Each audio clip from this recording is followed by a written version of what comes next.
ఈ వింతలోకాన్ని చూసిన వారు, మనకు చూపించిన వారు ప్రముఖ ఛాయాగ్రాహ దర్శకుడు హెంజ్ షీమన్.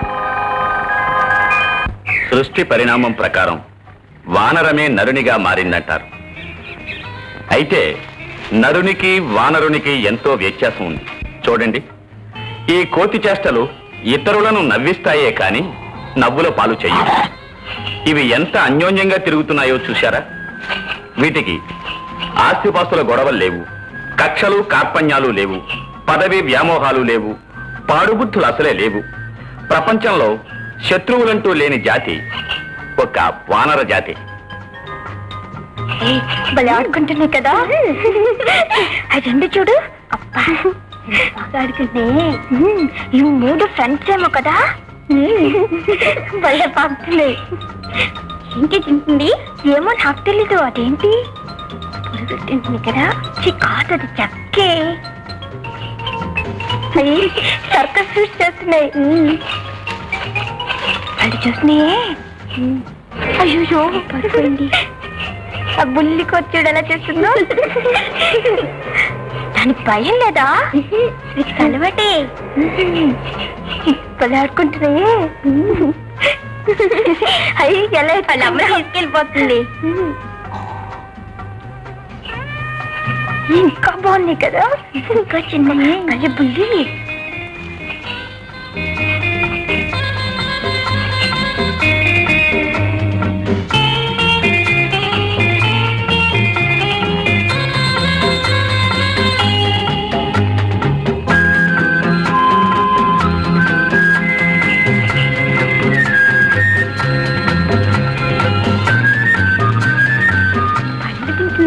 ఏం పండ్లు?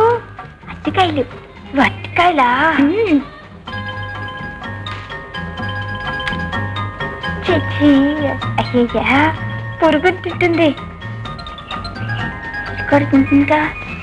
అయ్యి ఉయ్యాలుగుతుంది.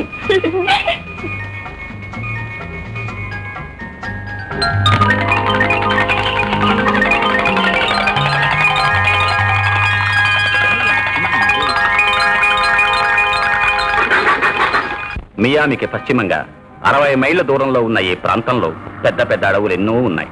ఈ ప్రదేశమంతా వందల కొద్ది నారాయణ పక్షులతో ఎప్పుడూ కోలాహలంగా ఉంటుంది. అపూర్వమైన పెద్ద పెద్ద పక్షులకు, మొసళ్లకు ఇది నిలయం.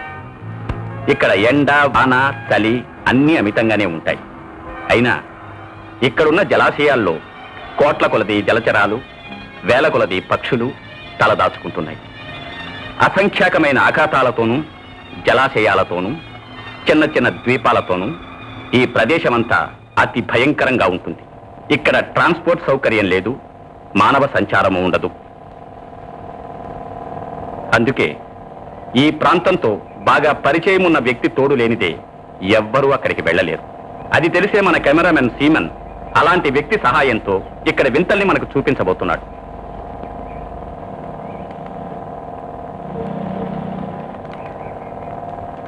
మరి మనకు సహాయంగా వచ్చిన వ్యక్తి, మనకి వింతలోక ప్రయాణానికి మార్గదర్శి అయిన వ్యక్తి పేరేమిటో తెలుసా? ఫ్రెడ్ ట్రస్లో. అతనిప్పుడు హెరాన్స్ అంటే నారాయణ పక్షులు, వాటి జన్మస్థావరానికి మనల్ని తీసుకొచ్చాడు.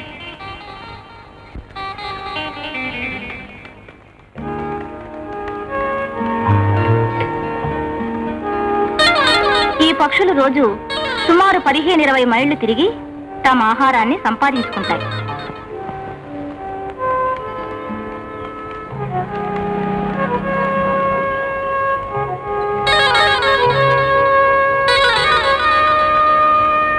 అలా సంపాదించుకుని ఆనందంగా గూళ్ళకు తిరిగి వస్తాయి.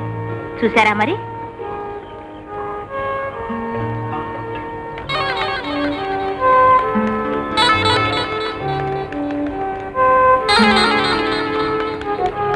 ఇవిగో ఇక్కడ బూడిద రంగు కొంగలున్నాయి. జనవరి మాసంలో చాలా పక్షులకు ఎదిగిన పిల్లలే ఉంటాయి.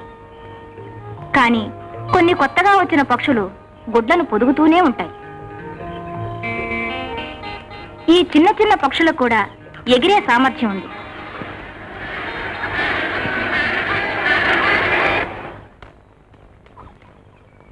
ఇక్కడకు దగ్గరలోనే ఫ్లారిడా పెలికాన్స్ అంటే గూడ కొంగల గూళ్ళున్నాయి.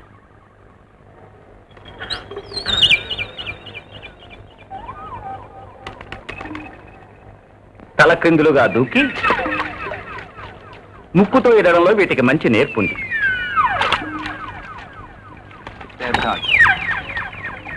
పురుగుల్ని పట్టడంలో వీటికి మంచి నైపుణ్యం ఉంది.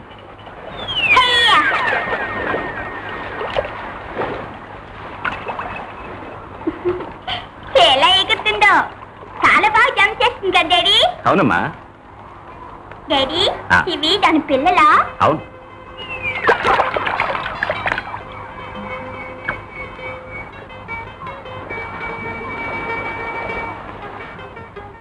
ఇంకా చిన్న చిన్న పక్షులు తమ తల్లులు తెచ్చిన ఆహారానికి ఆశపడుతూ ముద్దుగా మూతుల్లో మూతులు పెట్టి తింటూ ఉంటాయి. చాలా ముద్దు వస్తున్నాయి కదా డాడీ. అవునమ్మా. ఇది చూడు ఎలా పరిగెడుతుందో. దాని రెక్కలు చాలా బాగున్నాయి కదా డాడీ. అవును. మరి పడుతుందా? అయ్యో వద్దమ్మా.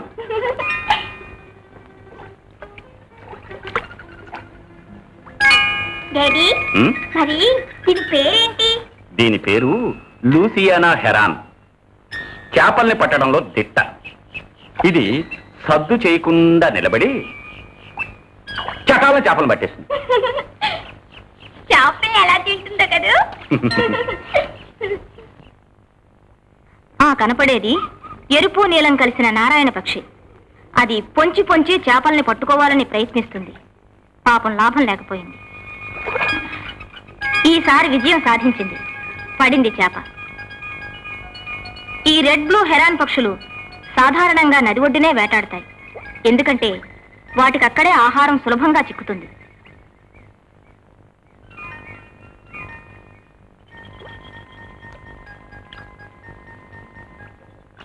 చూసారా, మనం ఇప్పుడు ఎవర్ గ్లాడ్స్ లోని ప్రతి అణువును చూడబోతున్నాం.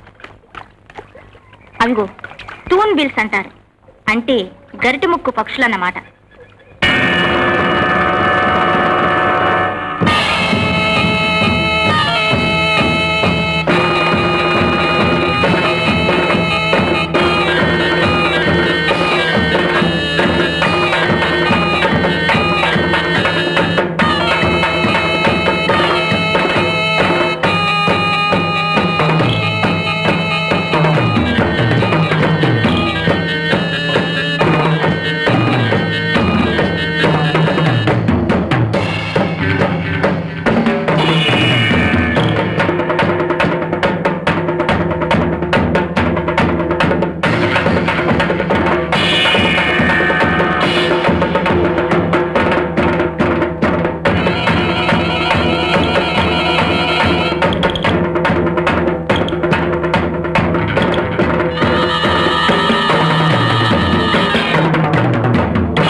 ఈ ప్రాంతంలోనే పొడుగాటి మెడగల పక్షులు చాలా ఉన్నాయి.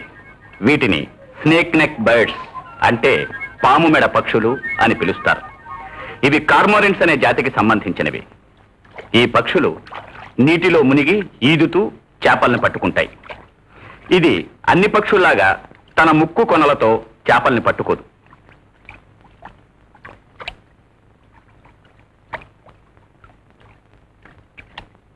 బాకు వంటి పదునైన తన ముక్కుతో చేపను గుచ్చి పట్టుకుంటుంది.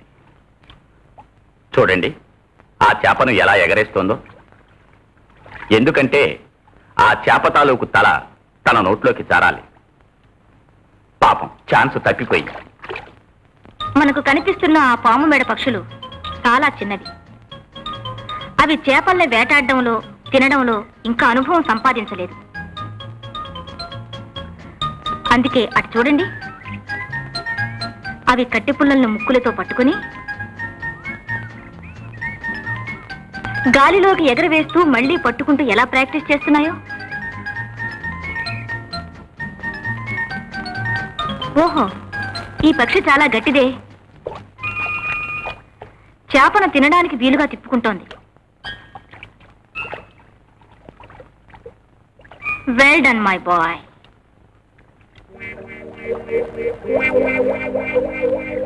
అయినా అది తన ప్రయత్నం మానలేదు. కానీ చివరకు చేపను తినేసింది.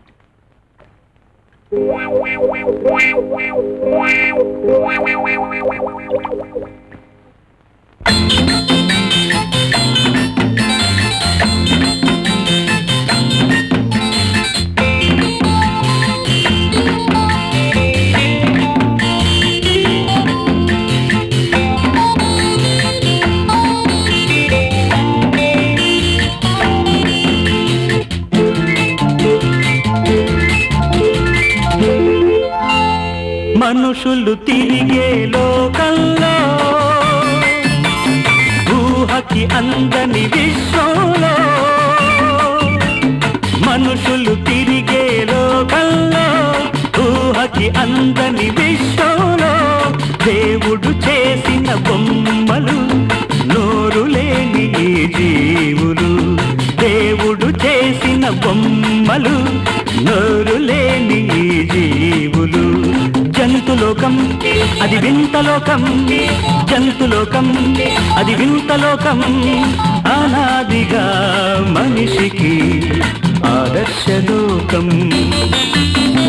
మనుషులు తిరిగే లోకంలో, ఊహకి అందని విశ్వంలో,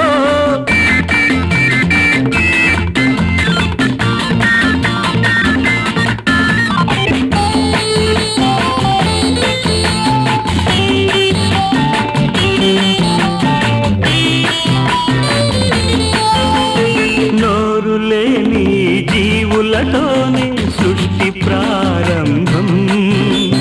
నోరు లేని జీవులతోనే సృష్టి ప్రారంభం. ఆది మానవుని అసలు రూపం ఈ జీవితోనే ఆరంభం. వెనుక పుట్టినా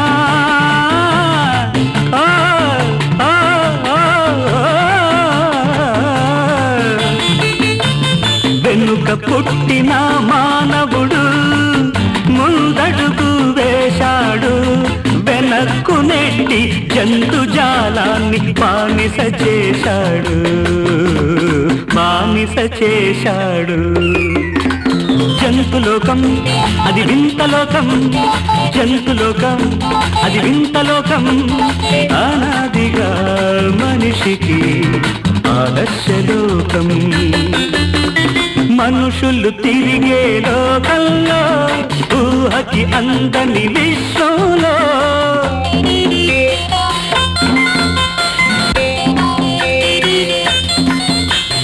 మనిషిని చేసిన దేవుడే ఈ జీవిని చేశాడు. మాట తప్పమని మనిషికి మాట ఇచ్చాడు. మాటతో పని లేదని జీవికి తెలివిని ఇచ్చాడు. మాట రాని జీవికి, మాటకారి మనిషికి నేస్తం కలిపాడు, నేస్తం కలిపాడు. జంతులోకం అది వింతలోకం జంతులోకం, అది వింతలోకం. అనాదిగా మనిషికి ఆదర్శలోకం. భలే భలే, ఆ బోట్ ఎంత వేగంగా వెళ్తుందో. డాడీ, మనం కూడా అందులో వెళ్దాం డాడీ. వద్దమ్మా, అలా వెళ్ళాలంటే ఎంతో సాహసం కావాలి. నీరు తక్కువగా ఉన్న ప్రదేశాల్లో బోటు నడిపించాలంటే ఎంతో కష్టం. అయినా మన వాళ్ళు తెగించి వెళ్తున్నారు. అదిగో అటు చూడు, ఆ గరుడ పక్షి ఎంత ఉల్లాసంగా ఎగురుతోందో. చాలా బాగా ఎగురుతుంది కదా డాడీ. దాన్ని పట్టుకున్నాయేంటి? అయ్యో వద్దమ్మా, సీమన్ గారు మళ్ళీ మనకేదో వింత చూపించబోతున్నారు. చూడు, పురాతన కాలం నుంచి పేరు పడ్డాయి ఈ మొసళ్ళ వంటి ఎలిగేటర్స్. ఇవి భూ జలచరాలు. అంటే ఏంటి డాడీ? అంటే భూమి మీద నీటిలోనూ తిరిగేవన్నమాట. ఈ మొసళ్ళు సుమారుగా 19 అడుగుల నుంచి 29 అడుగుల వరకు పొడుగు కలిగి ఉంటాయి. అమ్మో, కవచం లాంటి శరీరం గల ఈ మొసళ్ళు ఆహారం కావలసినప్పుడు మాత్రం తమ స్థావరాలను విడిచి బయటకు వస్తాయి. ఇది ఎక్కువగా రాత్రి వేళల్లోనే. వీటిని మనకు చూపించడం కోసం మన వాళ్ళు ఎంతో కష్టపడ్డారు. నిజానికి ఈ మొసళ్ళు మిగిలిన మొసళ్లతో స్నేహంగా ఉన్నా తమ స్థావరాల్లోకి మాత్రం వాటిని రానివ్వవు. చూడండి, ఆ ఎండలో ఆ మొసలి ఎంత బద్ధకంగా పడుకుందో. అది చూసి ఇంకొక మొసలు అక్కడికి వచ్చింది.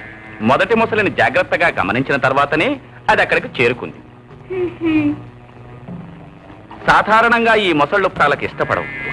అలాంటి భయంకరమైన పోరాటాలు తమ స్వజాతి వినాశనానికి దారితీస్తాయని వాటికి బాగా తెలుసు. కానీ అవి పోట్లాడడానికే వచ్చినట్టుంది డాడీ. అది చూడు, నిజంగానే పోట్లాడుకుంటున్నాయి. అమ్మ బాబోయ్, ఎంత భయంకరంగా ఉన్నాయో. అవును, చాలా భయంగా ఉంది. చూడండి, అది తన తెడ్డు లాంటి తోకతో దాన్ని కొడుతోంది. మొదటిది గాని తిరగబడితే పెద్ద గొడవ జరిగేదేమో. కానీ అది అహింసామూర్తిలా ఊరుకుంది. పాపం డాడీ. వచ్చిన దారినే తిరిగి పెడుతూ. అది చాలా మంచిది డాడీ. పాపం ఎలా వెళ్ళిపోతుందో కదా. సాధారణంగా మొసళ్లకు ఆవేశం వస్తే అవి భయంకరంగా అరుస్తాయి.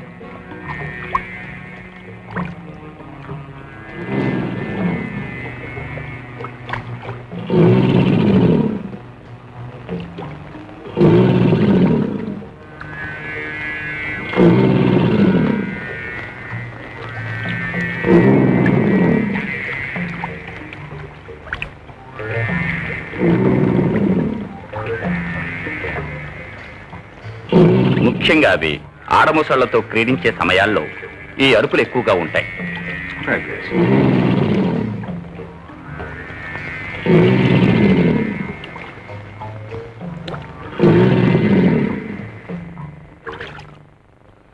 ఈ ఎవర్గ్లైడ్స్ ప్రాంతంలో ఈనాటికి మనం ఎన్నో ఎలిగేటర్స్ ని, పాముల్ని చూడవచ్చు. ఇదిగో, ఇది వాటర్ మొకాసిన్. అంటే విషపూరితమైన నీటి పాము. 3 అడుగులు పొడవు ఉంటుంది. ఇది చిన్న చిన్న చేపల్ని వేటాడి తింటుంది. ఎలా తింటుందో డాడీ. ఇదేం పాము డాడీ? ఇదా రాటిల్ స్నేక్, అంటే కట్లపాము లాంటిది. 6 అడుగులు పొడవు ఉంటుంది. ప్రపంచంలో ఉన్న సర్పాలన్నింటిలో ఇది చాలా భయంకరమైంది. అమ్మో,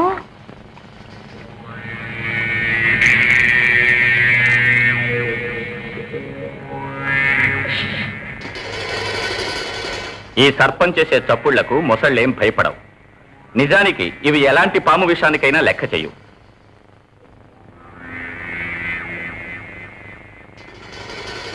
ఆ సర్పం నిర్భయంగా ఆ మొసలిని ఆహ్వానిస్తుందంటే మృత్యువుని కొని తెచ్చుకుందన్నమాట. పట్టేసింది డాడీ. ఇతర మొసళ్ళు గాని దగ్గరుంటే ఇది వాటికి అందకుండా తన ఆహారాన్ని సురక్షిత ప్రదేశానికి తీసుకువెళ్లి తింటుంది.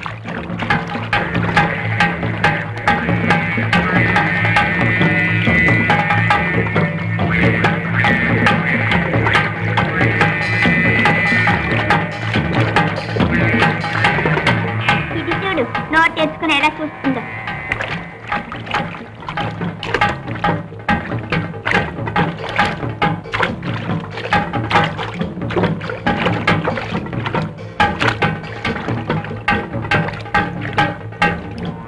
అయ్యయ్యో, మింగేసింది డాడీ.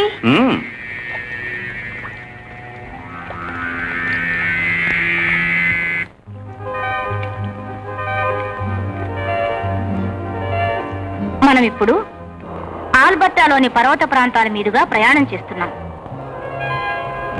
ఆ ఎత్తైన శిఖరాలన్నీ దట్టమైన మంచుతో కప్పబడి ఉన్నాయి. ఈ లోయల్లోని దృశ్యాలు చూసే వాళ్లకు కన్నుల విందు చేస్తుంటాయి.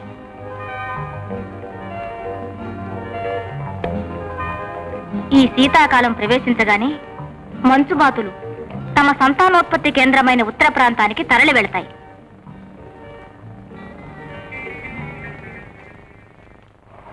రాత్రుల్లో ఇక్కడ ఉష్ణోగ్రత చాలా తగ్గిపోతుంది, కానీ పగలు మాత్రం నార్మల్గానే ఉంటుంది. మంచు కరిగి కొండలపై నుండి జారి సెలయేళ్లై ఉధృతంగా ప్రవహిస్తూ ఉంటాయి. యూరోప్లో లాగా ఇక్కడ విల్లో జాతి చెట్లు సీతాకోక చిలుకలను, తుమ్మెదలను ఆహ్వానిస్తూ ఉంటాయి. దీన్ని చూడండి, ఇది ఇప్పుడే కలుగులోంచి బయటకొచ్చింది. ఉల్లాసంగా హుషారుగా పుట్టబోయే బిడ్డల కోసం కొత్త గూడు నిర్మించాలని ఇది ఒక రైతు బిడ్డలా చకచకమని గడ్డి పీకేస్తోంది. దీని పేరేంటి డాడీ? దీన్ని ఉడతంటారమ్మా. మరి దీనికి చార్లు ఉండాలి కదా డాడీ? చారలు మన దేశంలో ఉడతలకే ఉంటాయమ్మా, ఇవి విదేశాల్లో వేరే జాతి ఉడతలు. అందుకే చారలు లేవన్నమాట. చాలా బాగుంది డాడీ.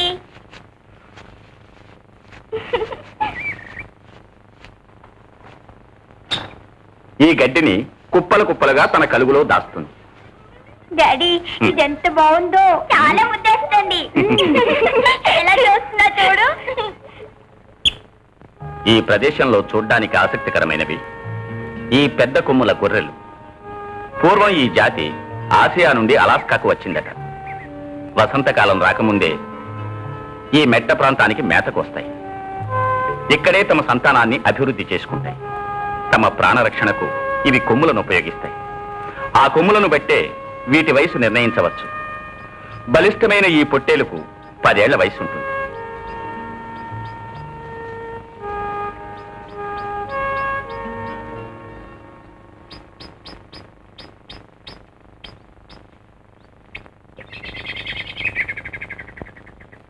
కెనడాలోని ఈ ఫారెస్ట్ లో మనకు ఎన్నో లయబద్ధమైన శబ్దాలు వినిపిస్తాయి. కానీ రఫ్ గ్రౌస్ అంటే ఈ అడవి కోడి చేసే శబ్దం ముందు అవి ఎందుకు పనికిరావు.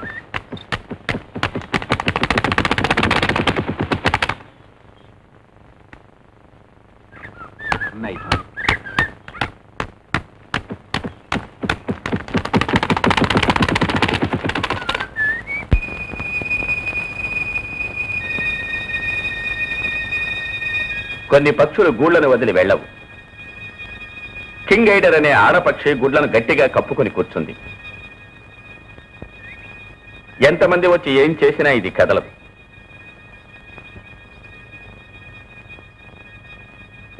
ఇదిగో చూడండి, ఇదే అట్లాంటిక్ ప్యాన్ గోస్. విశాలమైన మెత్తని వక్షం కలిగి ఉంటుంది. దీని పొట్ట కిందనున్న చీలిన దొన్నె వంటి భాగాన్ని గుడ్లపై ఆంచి పొదుగుతుంది. ఇదిగో ఇక్కడ అందమైన 2 బాతులున్నాయి. ఒకటి నీలం, ఒకటి తెలుపు. తరచుగా ఈ నీలిరంగు బాతులు తెల్ల రంగు బాతులతో కలుసుకుంటూ ఉంటాయి. ఇది మంచు బాతు. ఈ 2 రంగుల బాతులకు పుట్టిన పిల్లలు 3 వంతులు నీలం, 1 వంతు తెలుపు రంగు కలిగి ఉంటాయి.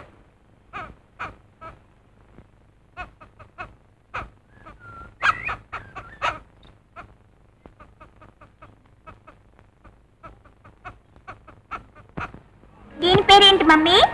దీని పేరు కొలంబస్ సిమ్మర్. ఇది చాలా విచిత్రమైన పక్షి. ఈ జాతి కొన్ని కోట్ల సంవత్సరాల నుంచి ఉంటుంది. ఈనడంలో మాత్రం దీనికి మంచి నేర్పుంది.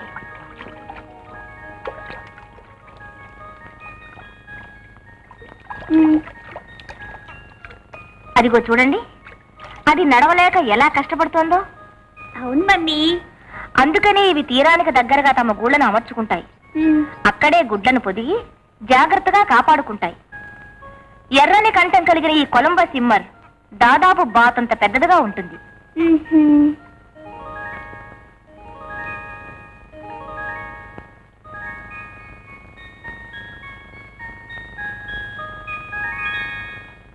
మరి దీని పేరేంటి మమ్మీ?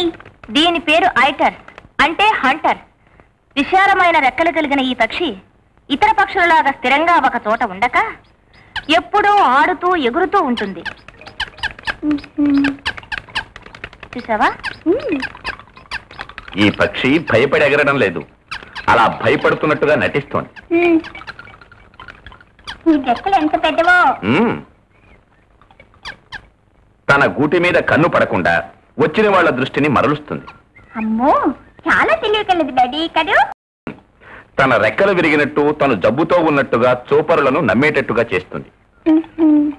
ఈ విధంగానే ఇది నక్కలను, తోడేళ్లను, ఉడతల్ని మోసం చేస్తూ తన గుడ్లను కాపాడుకుంటుంది.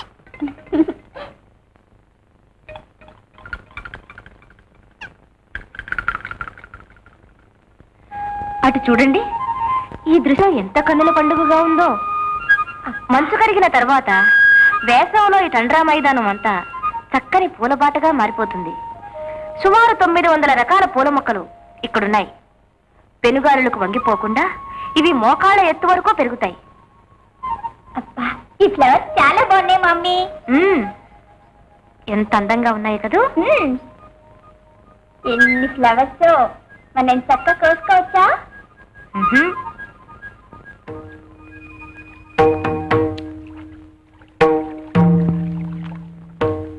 బలానికి మదానికి ఏనుగులు పెట్టింది పేరు. ఇవి మందరగా తిరుగుతుంటాయి, సామూహికంగా జలకాలాడుతుంటాయి. బతికినా చచ్చినా వెయ్యే అని ఏనుగులు ఎంతో విలువైన జంతువులు. అయితే ఇంత బలమైన జంతువు కూడా సింహం పేరు చెప్తేనే గడగడలాడుతుంది. అందుకే సింహస్వప్నం అనే మాట ఏర్పడింది.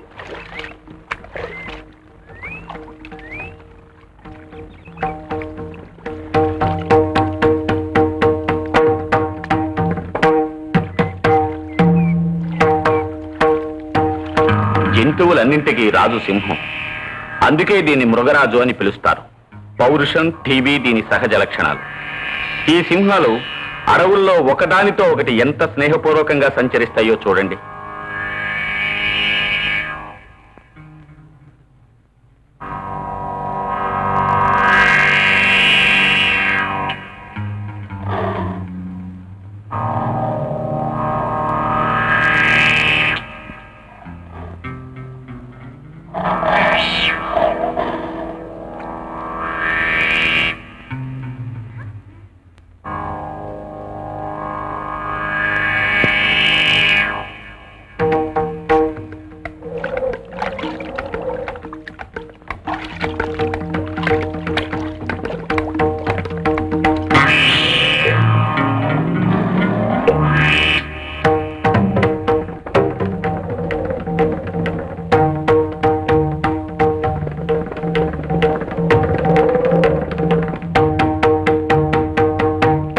జీర్ణతృణము మేయునే అని సింహం ఎంత ఆకలినైనా భరిస్తుంది, కానీ అడ్డమైన గడ్డి తినదు. ఇది ఎంతో మదించిన ఏనుగు కుంభస్థలాన్ని కొట్టి తింటుంది.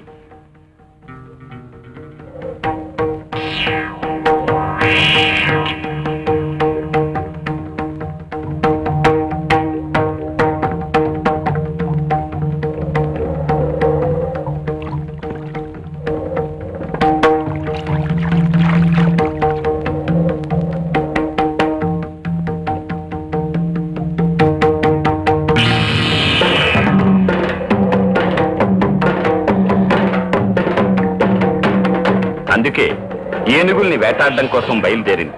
వెంటాడింది.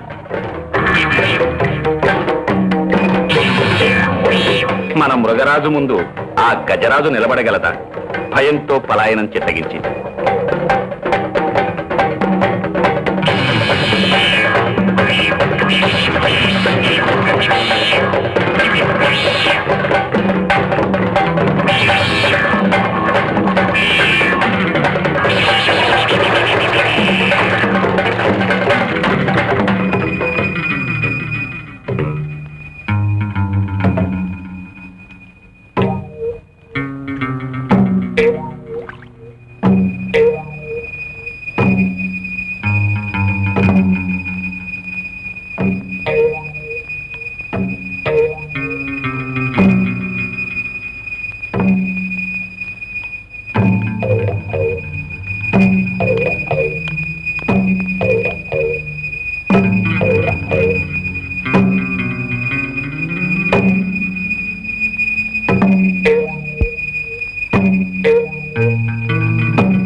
ఇదొక జాతి డ్యాగర్. దీని పేరేంటది? దీని పేరు రఫ్ లెగ్డ్ బజర్డ్. ఇది ఎక్కువగా చిట్టెలుకలను, చుంచెలుకలను, ఉడతలను వేటాడడానికి వస్తుంది. వాటిని తిని బ్రతుకుతుంది. ఇవి దాని పిల్లల డాడీ? అవునమ్మా. ఇది గుడ్లు పెట్టే సమయంలో మాత్రం వేట మానేస్తుంది.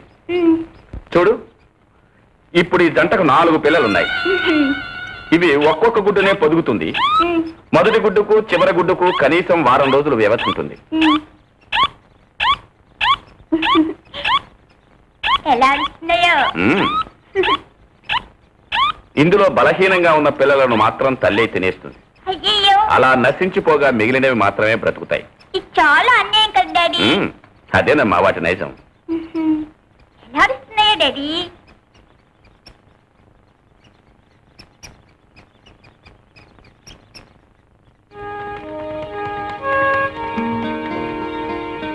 ఇప్పుడు ఈ ఉత్తరముద్ర ప్రాంతం మంచు కరిగి స్వచ్ఛంగా ఉంది. అందుకే ఈ నీటిలో ప్రయాణం చేయడానికి వీలు పడింది.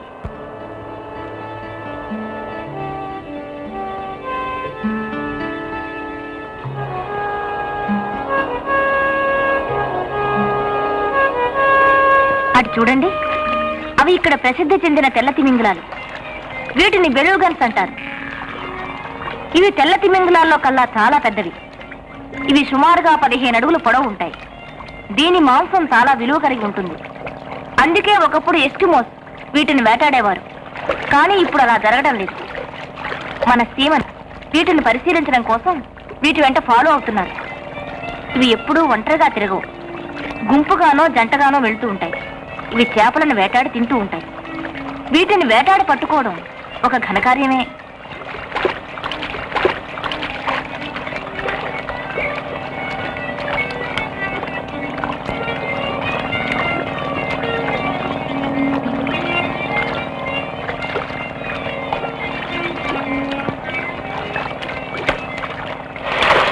ఇప్పుడు ఇంకొక చిత్రమైన సముద్రపు జంతువుల మందను చూడబోతున్నాం.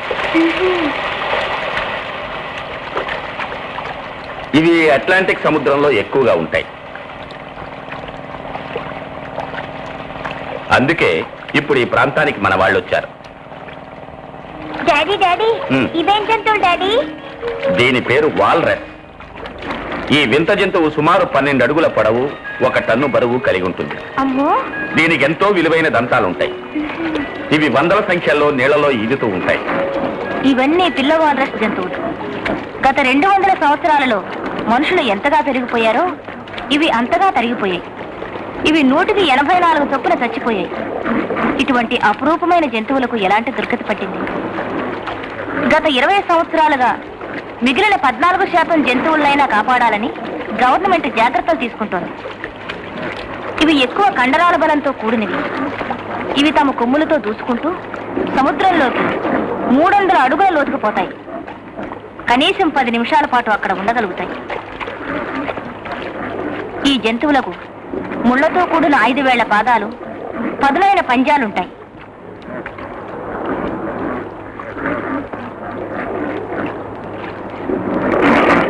దీనికి భారీ శరీరం ఉండడం వల్ల ఇది నేల మీద అతి కష్టం మీద కదులుతుంది. పర్వతారోహకుల్లాగే ఒక్కొక్క బండలో పట్టుకుని కష్టం మీద పాకుతూ వెళుతూ ఉంటాయి.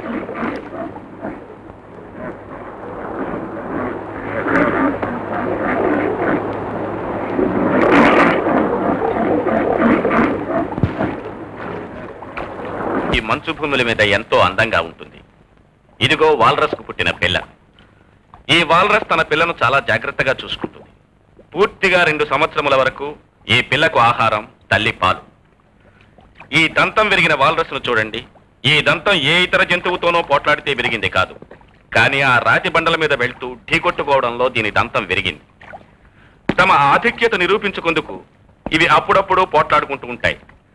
అలాంటి పోట్లాటలు జరిగినప్పుడు ఇవి తమ దంతాలనే ఆయుధాలుగా ఉపయోగిస్తాయి. కానీ రక్తపాతం చాలా తక్కువగా ఉంటుంది. ఇవి తమ సమస్యలను సామరస్యంగా పరిష్కరించుకుంటాయి. ఈ జాతి గురించి రీసెర్చ్ చేసి మన వాళ్ళు ఇదంతా కనుక్కున్నారు. కనీసం వీటిని చూసైనా మన ప్రజల ఐకమత్యం గురించి, సహజీవనం గురించి తెలుసుకుంటారని ఆశిద్దాం. ఆర్కిటిక్ తీరంలో మరొక అద్భుత దృశ్యం. ఇక్కడ ఈ సముద్రం పక్షుల కేంద్రాలు ఎక్కువగా ఉన్నాయి.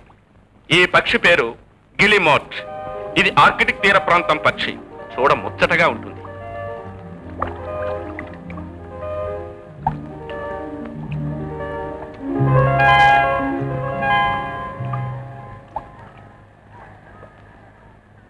ఈ దృశ్యాన్ని మన సీమన్ పైనుంచి అందంగా చిత్రీకరించి మనకు చూపిస్తున్నారు. ఆ కొండ చర్యల్లో వేలాది సంఖ్యలో ఉన్న ఆ గిలిమాట్ పక్షుల్ని చూడండి. ఎస్కిమోలు ఈ కొండలను ఎక్కడానికి భయపడతారు. ఎందుకంటే ఇక్కడే ఉంటున్న కోలార్ బేర్స్ అనే ఎలుగుబంట్లు చంపుతాయని వాళ్ళకి భయం. గిలిమాట్స్ తడవకు ఒకే గుడ్డు పెడతాయి. ఆ గుడ్లు రకరకాల ఆకారాలతో నీలము పచ్చ కలిసిన రంగుల్లో ఉంటాయి.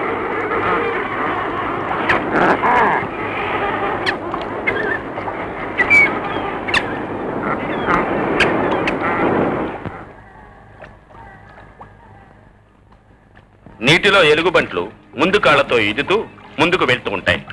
ఒకవేళ అలసట కలిగితే అవి తమ వెనక కాళ్ల మీద ఆనుకుని బడలిక తీర్చుకుంటాయి. ఈ ఎలుగుబంట్లు ఈ ప్రాంతానికి మకుటం లేని మహారాజులు. ఇవి సీల్స్, చేపలు, పక్షులు మొదలైన వాటిని తింటాయి.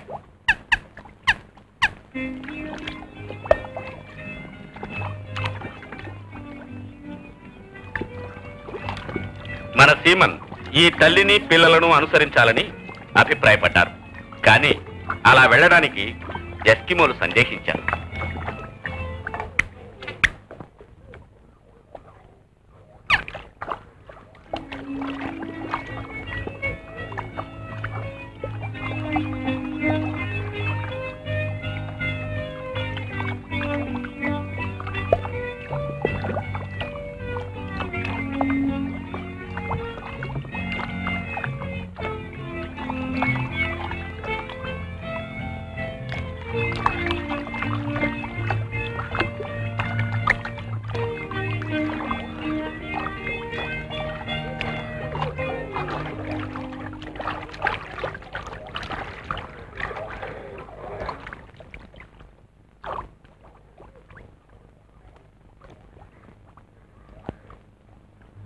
నానోక్ అంటే పోలార్ బెర్స్ అని ఎస్కిమోలు అలా పిలుస్తారు.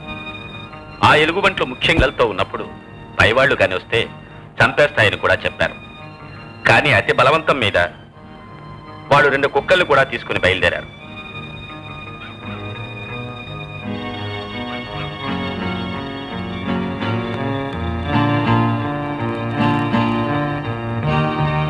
పాపం ఎలుగుబంటికి ఈ గొడవేమీ తెలియదు. అది తన పిల్లలతో సేద తీర్చుకుంటుంది.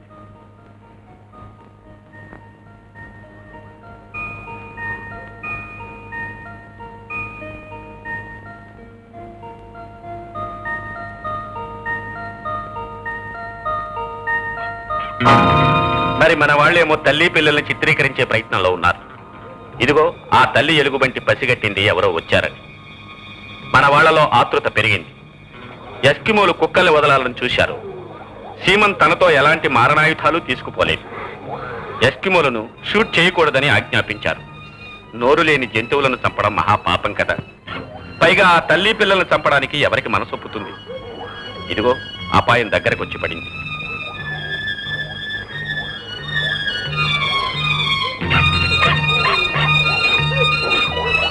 ఇప్పుడు కుక్కల్ని వదలక తప్పలేదు. ఇప్పుడు ఏం జరుగుతుందో చూద్దాం.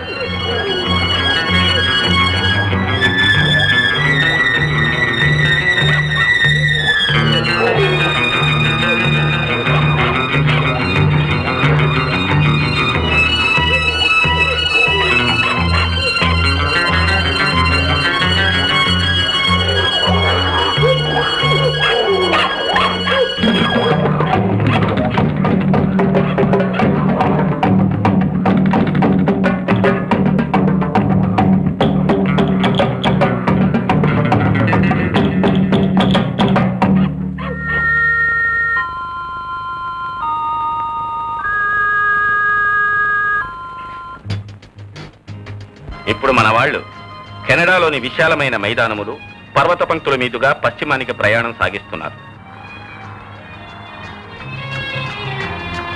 సుమారు 12,000 అడుగుల ఎత్తు కలిగిన పర్వతాల మీదుగా మంచుతో కూడిన పెద్ద పెద్ద శిఖరాల మీదుగా విమానం వెళ్తుంది.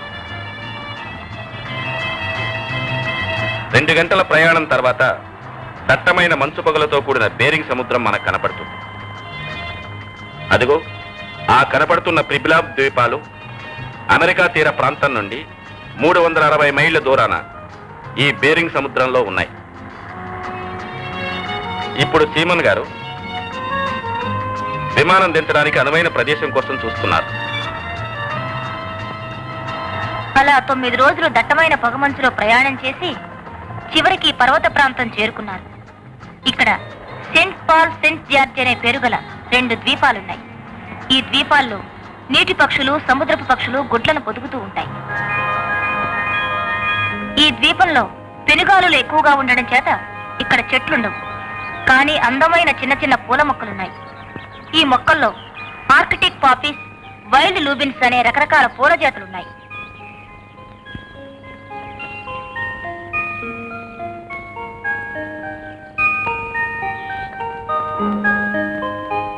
వేసవి కాలంలో స్టెల్లర్ సీ లైన్స్ అనే జంతువులు ఈ సముద్ర ప్రాంతంలో సంచరిస్తూ ఉంటాయి. ఈ మగ జంతువు 10, 15 లేక 20 కిలోల బరువు ఉంటుంది. కొన్ని 30 కిలోలు కూడా ఉంటాయి. ఇది చాలా బలమైన జంతువు. దీనికి చిరుతపులుకున్నంత కోరలుంటాయి.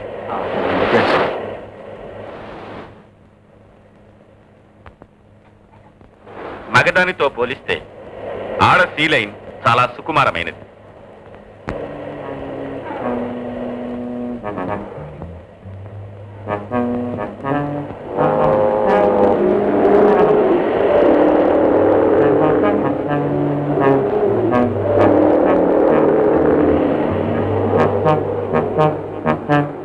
ఈ ఎన్నికలోనే మగ జంతువుల మధ్య పోట్లాటలు జరుగుతూ ఉంటాయి.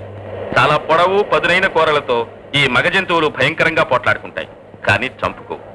ఓడిన జంతువు వెనక్కి తగ్గగానే గెలిచినది దాన్ని వదిలేస్తుంది.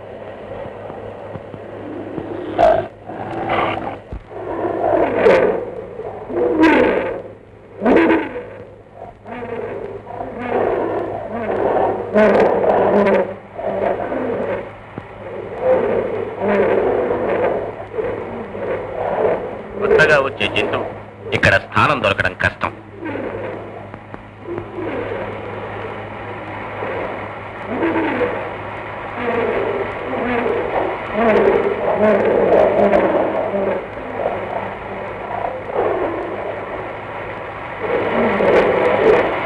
ఒకవేళ వస్తే ఇక్కడున్న పడుచు జంతువులు అలా వచ్చిన జంతువును తరిమేస్తాయి.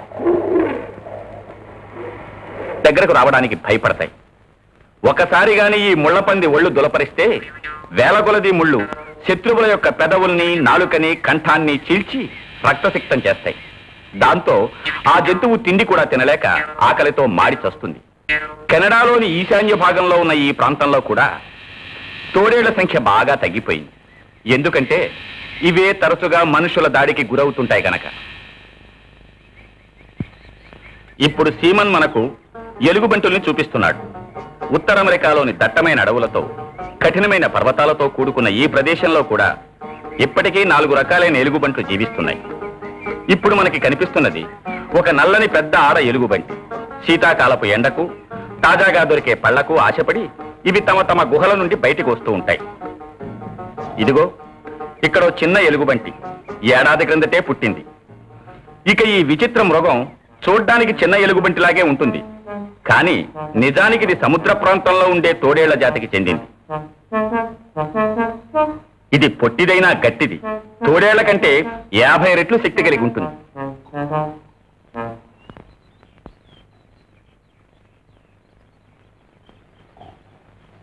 ఇది భయం లేకుండా వేటాడుతుంది. ఇది ఇతరుల దగ్గరున్న తిండిని ఎత్తుకుపోవటంలో మంచి నేర్పరి. ఇది చిన్న ఎలుగుబంట్ల దగ్గరున్న ఆహారాన్ని పసిగొడుతుంది. కానీ తల్లి ఎలుగుబంటి ఇది గమనించి దాన్ని తరిమేస్తుంది.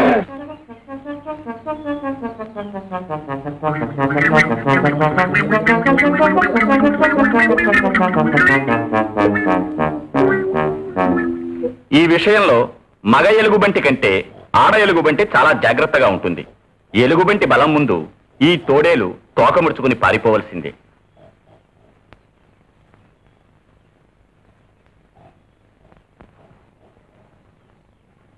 సెలయేళ్లలోని మంచు కరిగిపోగానే మూసనే పేరు గల పెద్ద పెద్ద దుప్పులు ఇక్కడికి వస్తాయి. వీటికి నీటిలోని గడ్డిని తినడం ఇష్టం.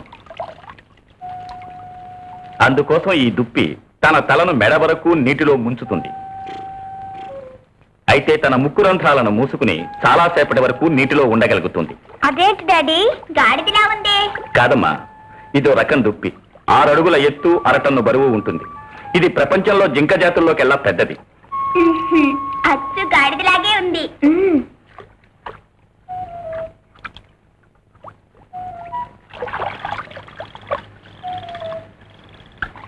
ఈ దుప్పులకు వసంతకాలం రాగానే ఉన్న కొమ్ములు రాలిపోయి కొత్త కొమ్ములు మొలుస్తాయి.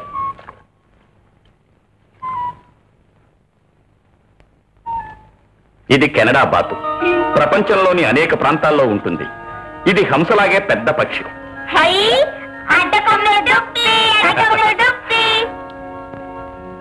ఇప్పుడు అది పడుకుందికో చక్కని మెత్తను ఏర్పరచుకుంటోంది. చాలా లవ్లీగా ఉంది కదా డాడీ? డాడీ, దాని మెడ ఎంత పొడుగ్గా ఉందో. ఎలా పడుకుంటుందో కదూ. ఇదిగో, ఇది ఎంత దూరమైనా ప్రయాణించగల బాతు. దీని పేరు పైపిల్ క్రీప్. ఇటువంటి పక్షిని ఈ ఎవర్గ్లేడ్స్ ప్రాంతంలో ఇంతవరకు మనం చూసి ఉండం. ఇంత చిన్న బాతు అంత పెద్ద చేపలు పట్టుకుంటుందని మనం ఊహించలేము. కానీ అది పట్టేసింది. అయ్యో పాపం కదా, ఎలా పట్టుకుందో పాపం. చూశారా ఎలా తినేసిందో? ఇంకో చేప కోసం చూస్తున్నట్టుంది.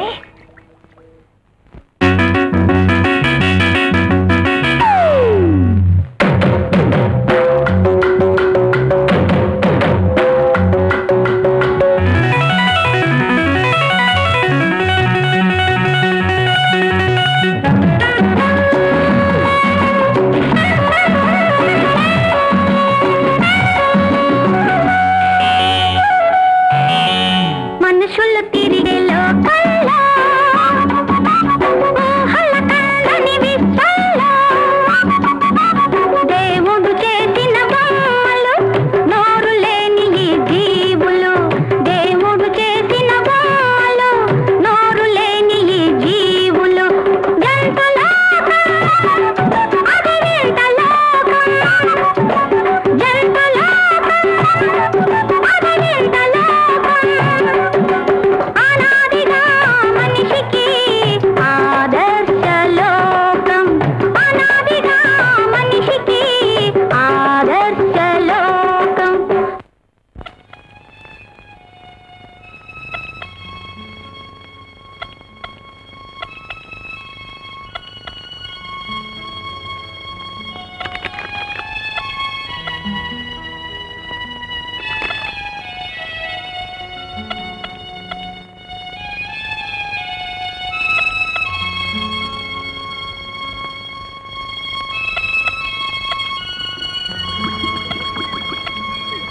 పొగమంచుతో నిండిన ఈ పచ్చిక బీడులో సేజ్ గ్రౌస్ అనే ఈ అడవి కోళ్లు అసంఖ్యాకంగా తిరుగుతూ ఉంటాయి. ఈ వింత కోళ్లు వింత వింత శబ్దాలు చేస్తూ మెడ కింద ఉన్న మెత్తని సంచులలో గాలిని నింపుకుంటాయి. ఈ హెలికాప్టర్లో ఉత్తరంగా వెళ్తే అమెరికాలో అతి వేగంగా పరిగెత్తే ప్రాంగ్ హారన్ యాంటిలోప్ అనే పొట్టి కొమ్ముల జింకలను చూస్తాం. 80 కిలోమీటర్ల వేగంతో రేసుగుర్రాలను మించి పరిగెత్తుతాయి. ఆ వేగమే వీటిని తోడేళ్ల నుండి కాపాడుతుంది. తెల్ల జాతీయులు ఉత్తర అమెరికాకు రాకపూర్వం ఇవి కొన్ని వేల మిలియన్ల సంఖ్యలో ఉండేవి. 1900 సంవత్సరంలో వీటి సంఖ్య కొంత తగ్గింది. ఇప్పుడు వీటిలో 25 మిలియన్ల జాతులున్నాయి.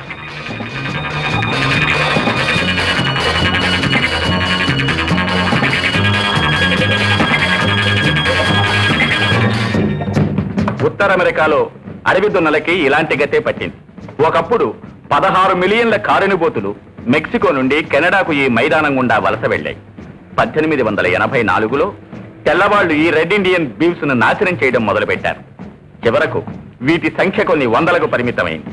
కానీ ఈనాటి గవర్నమెంట్ ఈ జాతికి కొంత రక్షణ కల్పించడానికి నిర్ణయించింది. ఇవి విషపూరితమైన తోడేళ్ల బారి పడకుండా ఇక్కడ సురక్షితంగా జీవించడానికి తగిన ఏర్పాట్లు చేస్తోంది.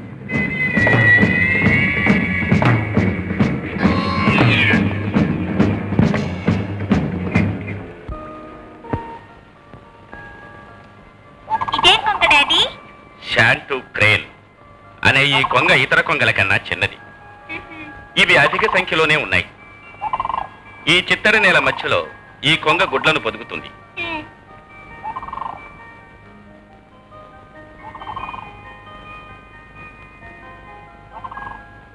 ఈ చిన్న కొంగ ఈ మధ్యనే పొదగబడి పిల్లయింది. అందుకే అది తన పరిసరాలను వెతుక్కుంటూ ఉంది. తల్లి కొంగ కూడా ఈ ప్రదేశం నుంచి ఎక్కువ దూరం వెళ్ళదు. ఎందుకని డాడీ? మరి చిన్న పిల్లని విడిచిపెట్టి ఎలా పెడుతుంది? అందుకనా? చాలా చిన్న పిల్ల కదా.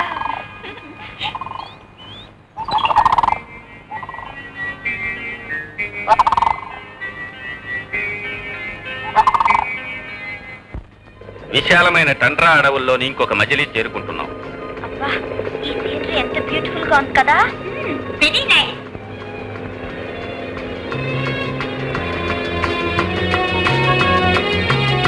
సువిశాల మైదానాల మీదుగా మన విమానం ప్రయాణం చేస్తోంది. మంచి కొండలే, మబ్బులు ఎలా వెళ్ళిపోతున్నాయో చూడు. ఎలా దిగుతాం? కిందనున్న మైదానం అంతా దిగడానికి వీలు లేకుండా మంచుతో కప్పబడి ఉంది. ఇప్పుడు మన వాళ్ళు మనకు క్యారిబస్ అనే వింత జింకల్ని చూపిస్తున్నారు. ఇది ఉత్తర అమెరికాలో ప్రసిద్ధి చెందిన జింక జాతి. ఈ చల్లని శీతాకాలం అంతా ఉత్తర ప్రాంతం అడవుల్లోనే గడుపుతూ ఉంటాయి. శీతల వాయువులు ఈ టండ్రా మైదానంపై వీస్తున్నప్పటికీ క్యారిబస్ అనే ఈ జింకలు వాటి ప్రయాణాన్ని సాగిస్తూనే ఉంటాయి.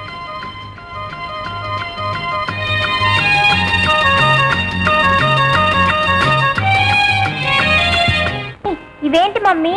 దీని పేరు క్యారిబస్, అంటే కొమ్మల కొమ్ముల జింక. ఇవి శీతాకాలం నుంచి వేసంకాలం వరకు సుమారు 1500 మైళ్లు సంచారం చేస్తాయి. బాగా పెరిగి పెద్దవైన ఈ జింకల డెక్కలు దూర ప్రయాణాలకు, మంచు ప్రదేశాల్లో నడవడానికి బాగా అలవాటు పడ్డాయి. ఎంత స్పీడ్ గా వెళ్తున్నాయో! ప్రారంభంలో ఈ జింకలు చిన్న సంఖ్యలో బయలుదేరి త్రోవలో మరికొన్ని జింకలను కలుపుకొని చివరకు ఓ పెద్ద మందగా తయారవుతాయి. మమ్మీ మమ్మీ, ఎన్ని కొమ్మల జింకలు కదా!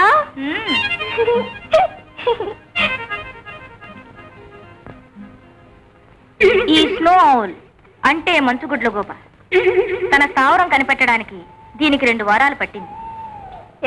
గుడ్లు చూడు ఎలా ఉన్నాయో. కోడిగుడ్లనేంటి? ఇది పెట్టే గుడ్లు సక్రమంగా ఉన్నాయా, తగ్గిపోయాయా అన్నది ఇక్కడున్న ఈ కొండ ఎలుకలు ఉడతలను బట్టి తెలుసుకోవచ్చు. వీటి కారణంగా ఈ గుడ్లగోపకు మిగిలేవి 3-4 గుడ్లు మాత్రమే.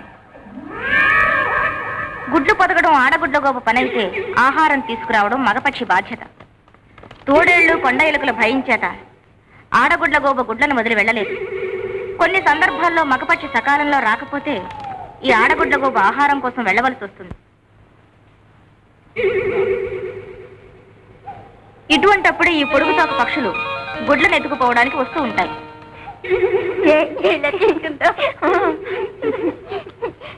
ఈ కళ్ళు చెడు ఎలాగలేయో. దాని నోరు ఎంత చిన్నది కదా, ముద్దుగా ఉంది. ఇప్పుడు మనకి సీమన్ గారు కొత్త రకం బాతులను చూపిస్తున్నారు. దీని పేరేంటి? అమెరికన్ విజిలింగ్ స్వాన్ అంటే ఏల బాతు. ఇది యూరప్ లో బ్లూరిక్ స్వాన్ అనే పేరుతో పిలువబడుతుంది. ఈ జాతి బాతు ఇతర బాతుల కన్నా పెద్దదిగా కనిపిస్తుంది. దీని ముక్కు మాత్రం చిన్నదిగా మంచి రంగుతో ఉంటుంది. ఈ బాతులు శీతాకాలంలో ఇక్కడికి వచ్చి వేసవిలో తమ స్థావరాలకు వెళ్లిపోతాయి. మన వాళ్ళున్న విమానం కూడా మనం చూస్తున్న విజిలింగ్ స్వాన్ లాగే మంచుతో కూడిన నేల మీదకు దిగుతోంది.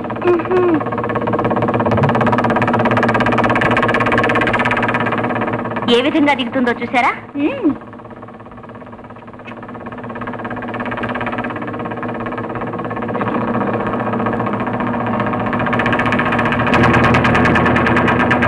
ఇప్పుడు మన వాళ్ళు ఉత్తర హడ్సన్ తీరం దగ్గరున్న సౌథాంప్టన్ ద్వీపంలో ఎస్కిమో ప్రాంతానికి చేరుకున్నారు.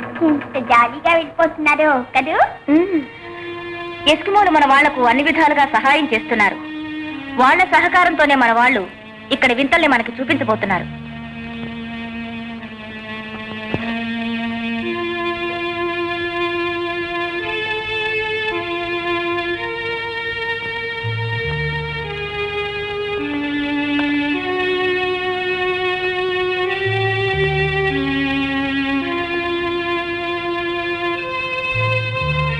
సంవత్సరానికి ఒకసారి ఎస్కిమోస్ తమ ఊళ్ళలోని చిన్న చిన్న ఇళ్లను వదిలి ఈ ప్రాంతానికి వస్తారు. కుక్కల చేతులు ఆగిస్తున్నారేంటి? 3 మాసాల వరకు ఇక్కడ గుడారాల్లో నివసిస్తూ ఉంటారు. క్యారిబస్ అనే కొమ్ముల జింకల్ని వేటాడడానికి ఇక్కడి నుంచే వాళ్ళకి అనుకూలంగా ఉంటుంది.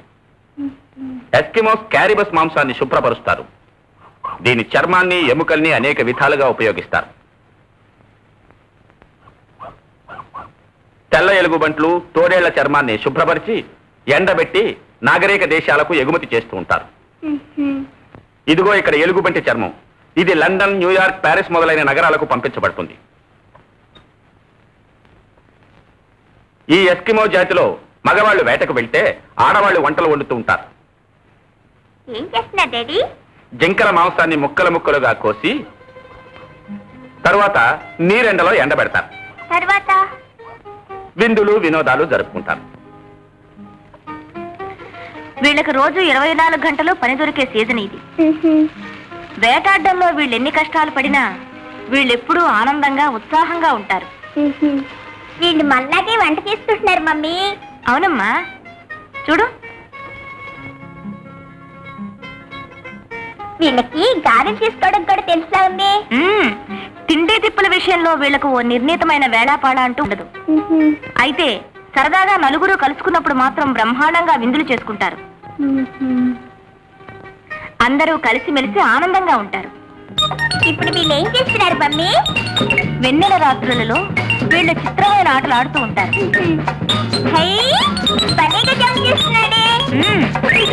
వీళ్ళకి ఇష్టమైన ఆట ఎలుగుబంటి చర్మంపై నిలబడి ఎగరడం. సరిపడా మమ్మీ?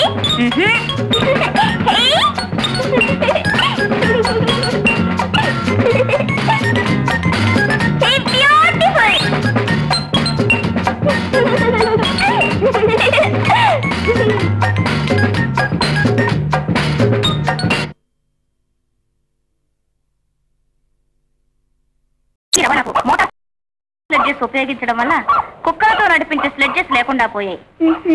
కానీ ఉత్తర కెనడా ప్రాంతంలో ఈ కుక్కల స్లెడ్జెస్ నే వాడక తప్పడం లేదు. ఎందుకంటే -60 డిగ్రీల టెంపరేచర్ ఉండే ఆ ప్రాంతంలో ఈ కుక్కలు మాత్రమే ఆ వాతావరణానికి తట్టుకోగలుగుతాయి. అంతటి మంచులో ఎలా నడుస్తాయో మమ్మీ, పాపం కదూ. మన శ్రీమన్ చేస్తున్న ఈ ప్రయాణంలో ఇది చాలా చాలా సాహసంతో కూడుకున్నది. ప్రాణాలకు తెగించి ఇటువంటి కార్యాన్ని ప్రపంచంలో ఇంతవరకు ఎవ్వరూ చేసి ఉండరు. మమ్మీ, వీళ్ళు ఇలా ఎంత దూరం ప్రయాణం చేస్తారు? వాతావరణం బాగుంటే వీళ్ళు రోజుకి 60 మైళ్ళు ప్రయాణం చేయగలుగుతారు. విపరీతమైన మంచు చలిగాలుల మధ్య ప్రతి మైలు వీళ్ళకు ఒక గండంగానే గడుస్తుంది. పాపం మమ్మీ.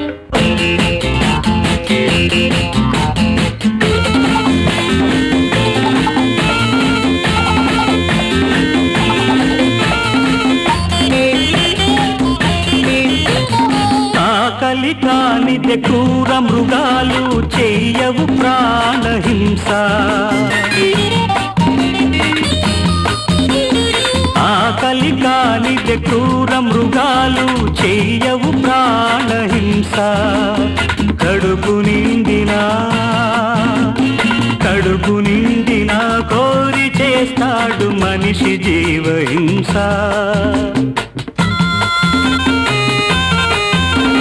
మానవత్వాన్ని మరిచిన మనిషి సృష్టికి విషబీజం. మానవ జాతికి సాయం చేసే మృగమే ఎంతో నయం, మృగమే ఎంతో నయం. జంతులోకం అది వింతలోకం, జంతులోకం అది వింతలోకం. అనాదిగా మనిషికి ఆదర్శలోకం. మమ్మీ, దీని పేరేంటి? దీన్ని సీల్ అంటారు. ఈ స్లెడ్జ్ డాగ్స్ కి 3 రోజులకు మారు మాంసం పెట్టాలి. అదృష్టవశాత్తు ఈ సముద్రపు జంతువులు దగ్గరలోనే వీళ్లకు దొరుకుతూ ఉంటాయి. 4 రోజుల తర్వాత ప్రయాణంలో చాలా ఇబ్బందులు ఎదురయ్యాయి. ఇబ్బందులా? ఎన్ని పక్షులు! గుట్టలు గుట్టలుగా పడున్న ఐసు గడ్డల మీద నుంచి బరువైన స్లెడ్జ్ బండి నడపడం చాలా కష్టమే మరి. అవును మమ్మీ, ఈ ఐసు గడ్డల మీద వెళ్ళడం వాళ్ళకి చాలా కష్టం.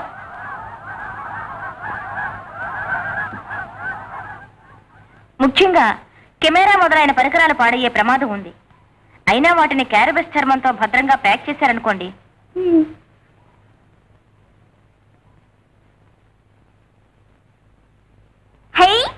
ఎలా జంప్ చేశారు కదా మమ్మీ. పైన వేల కొలది మంచు కొంగలు నీటి కొంగలు తిరుగుతూనే ఉంటాయి. వాటి బారి పడకుండా వెళ్లడం ఒక ఎస్కిమోల్కి మాత్రమే సాధ్యం. మంచుతో కప్పబడిన ఈ మార్గంలో వెళ్ళడానికి చాలా ప్రయాసపడాల్సి వస్తుంది.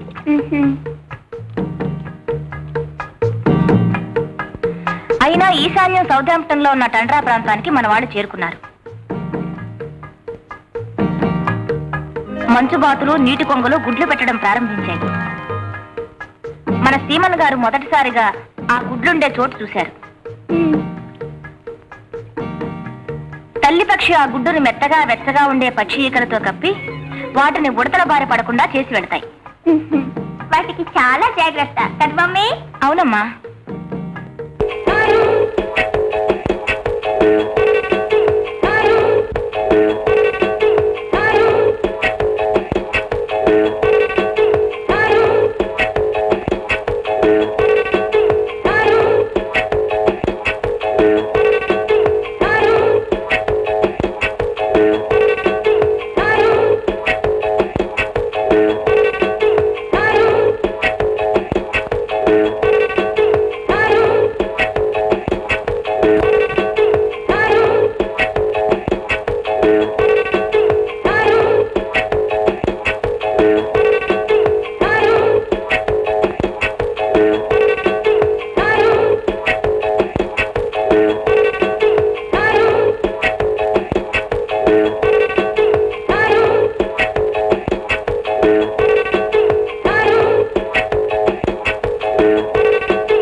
మమ్మీ ఏమిటమ్మా? ఇప్పుడు మేం చెప్తాం, మీరు వినాలి. అలాగా? అదిగో ఆ తల్లి ఎలుగు బంటికు 2 పిల్లలున్నాయి. అవి ఎప్పుడు వాటి అమ్మ వెంటనే తిరుగుతుంటాయి. మీలాగే కదా? చెప్పండి. వాళ్ళ అమ్మ కూడా వాటిని ఎంతో ప్రేమగా చూసుకుంటుంది మమ్మీ. వాటికి ఆకలేస్తుంది పాపం. అప్పుడు ఏం చేశాయో తెలుసా? మొదటిది చెట్టెక్కింది, రెండవది కింద నుంచే చెట్టు నిండా పళ్ళు తినాలని ఎగురుతోంది. ఎలా ఎక్కుతోందో, ఎలా ఎగురుతోందో పాపం. మరి ఎక్కలేక కిందకు దిగిపోయింది. ఇదేమో ఎగరలేక పడిపోయి లాభం లేదనుకొని అవి వచ్చేస్తున్నాయి. దానికి దురదేస్తుంది కాబోలు మమ్మీ, కోకంటుంది. చివరకు ఆ 2 చెట్టు బెర్రలు తింటున్నాయి. మొదటి దానికి కోపం వచ్చింది మమ్మీ. 2 పోట్లాడుకుంటున్నాయి డాడీ.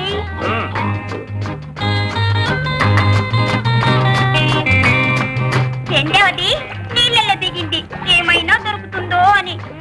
పాపం అక్కడ కూడా గడ్డి తప్ప ఇంకేం దొరకలేదు డాడీ. అవును మమ్మీ. బాగుందరా మీ కథ.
లైన్ ముందు ఈ ప్రాంతానికి వస్తుంది, తరువాత ఆడది అనుసరిస్తుంది.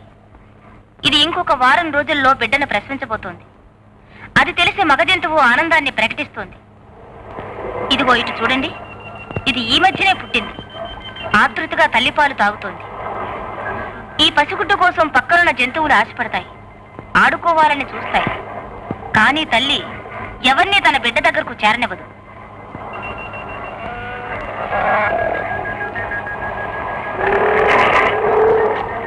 మనుషుల్లాగే వీటికి కూడా పిల్లల మీద మమకారం జాస్తి.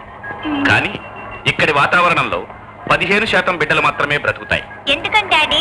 ఈ బండల మధ్య ఇరుక్కుని కొన్ని చచ్చిపోతాయి, సరికి కొన్ని చచ్చిపోతాయి.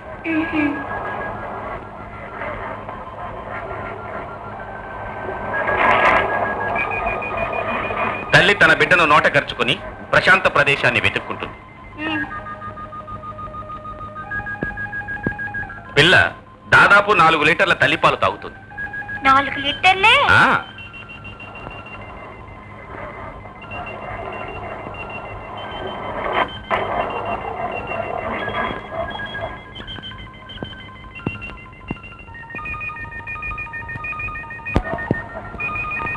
ఎవరైనా ఈ ఆడశీలైని చంపితే ఒకేసారి ముగ్గురిని చంపినట్టు అవుతుంది. అంటే తల్లి, దాని కడుపులో ఉన్న బిడ్డ, పాలు లేక పస్తులతో ఉండే బిడ్డ, ముగ్గురు చనిపోతారు. పాపం, ముగ్గురు చచ్చిపోతారంట. అవును.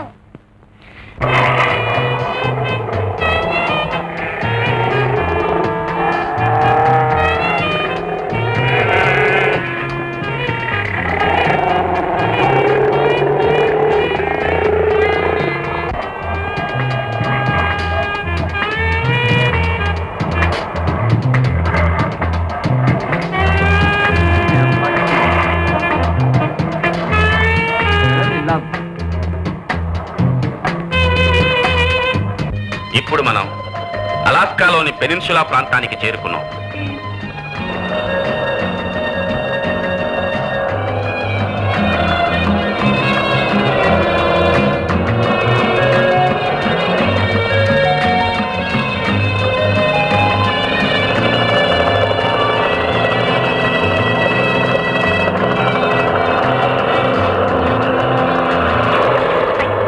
విమానం నీళ్ళలో దిగుతుంది కదా.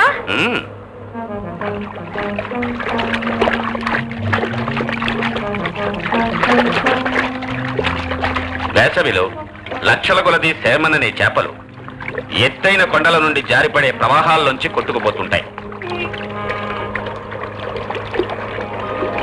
అలా వెళ్తున్నప్పుడే వీటిలో చాలా చేపలు చనిపోతాయి. అవి చనిపోయినా అవి పెట్టిన గుడ్ల వల్ల వాటి జాతి నశించిపోకుండా సజీవంగా ఉంటుంది.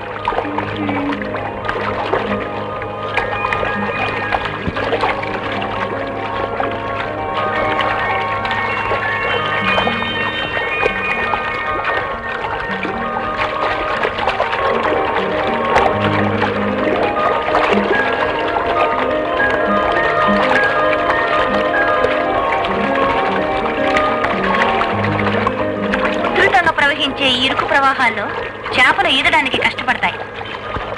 అదే అదురనుకుని వీటిని వేటాడడానికి ఎలుగుబంట్లు వస్తాయి. వీటికి ఆడ చేపలంటే చాలా ఇష్టం. అవి చాలా రుచిగా ఉంటాయి. అయ్యో, చేపను తినేస్తోంది మమ్మీ. అయ్యో, ఇంకో చేపను పట్టేసిందిగా. పాపం కదా చేప. అయ్యి జారిపోయిందిగా.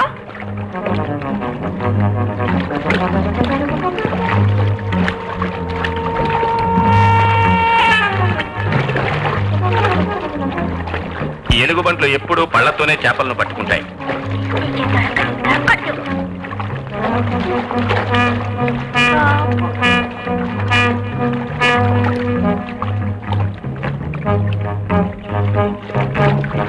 ఇది అలాస్కాలోని సుందరమైన ప్రదేశం.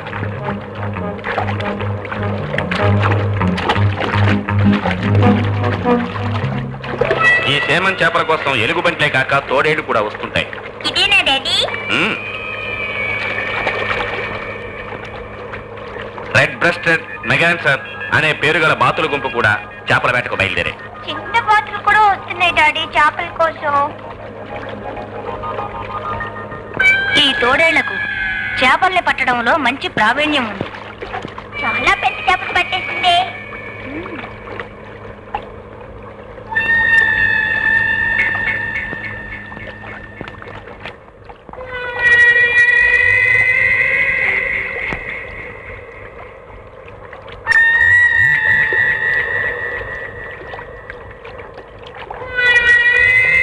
వీటిని ఎలుగుబంట్లకు అందకుండా ముందే తను పట్టుకుంటుంది. 2 అడుగుల పొడవున్న ఈ చేపను నోట కరుచుకుని తనుండే ఏ కొండ గుహకో వెళుతోంది. అక్కడ దీని పిల్లలు ఆహారం కోసం ఎదురు చూస్తుంటాయి. చాలా పెద్ద చేప కదా.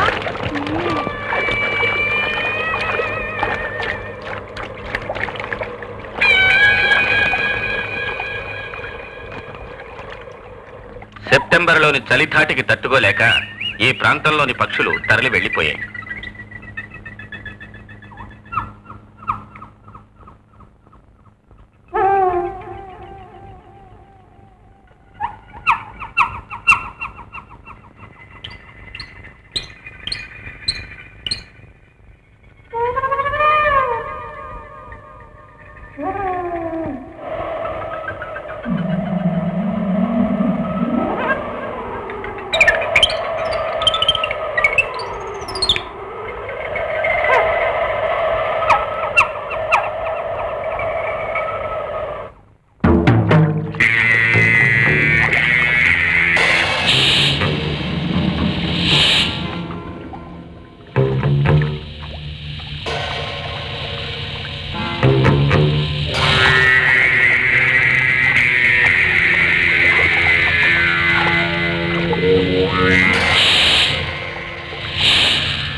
కాలిఫోర్నియాకు పశ్చిమంగా 2500 మైళ్ల దూరం నుండి చలిబాధకు తట్టుకోలేని ఈ పక్షులు వెళ్లిపోతున్నాయి.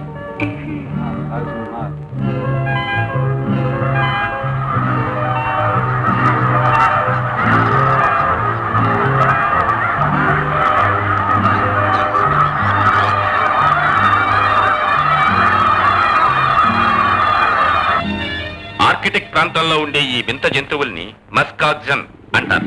అంటే ఏంటి డాడీ? అంటే కస్తూరి మృగం లాంటి పొట్టేలమ్మా.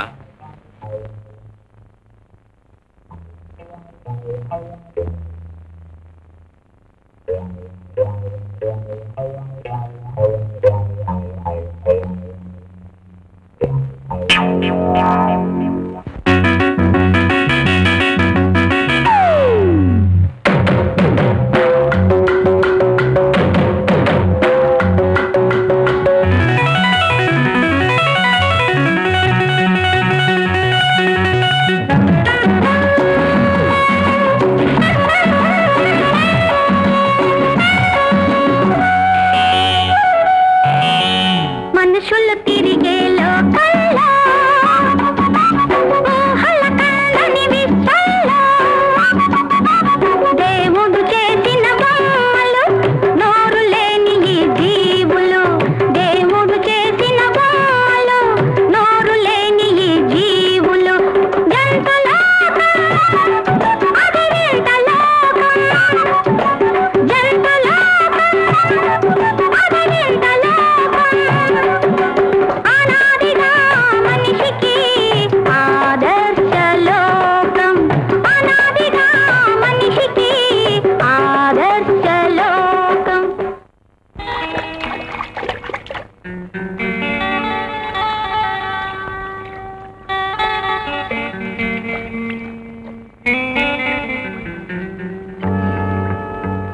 అమెరికాలోని ప్రకృతికే శోభగా పరిగణింపబడే ఈ మంచు కొండలు, సెలయేళ్లు, వృక్షాలు ఎంతో కనుల పండుగగా కనపడుతూ ఉంటాయి. డాడీ, ఈ సీనరీ చాలా బ్యూటిఫుల్ గా ఉంది. వెరీ నైస్ గా ఉంది డాడీ.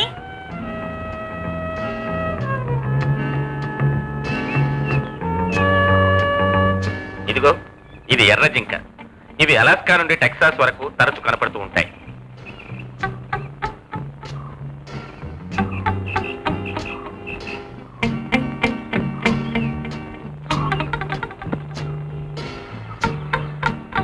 డాడీ, ఇది ఎందుకు తన కొమ్ములలా గీక్కుంటుంది? దురదేస్తుందా? కాదమ్మా, ఈ జింకలు తమ కవచాలాంటి కొమ్ములను అరగదీస్తూ కొత్త కొమ్ములను సృష్టించుకుంటాయి. అలాగా? వాపిటిస్ అనే ఈ పెద్ద జింక కూడా ఎర్ర జింక జాతికి చెందింది. వాపిటిస్ అన్నది రెడ్ ఇండియన్స్ పెట్టిన పేరు.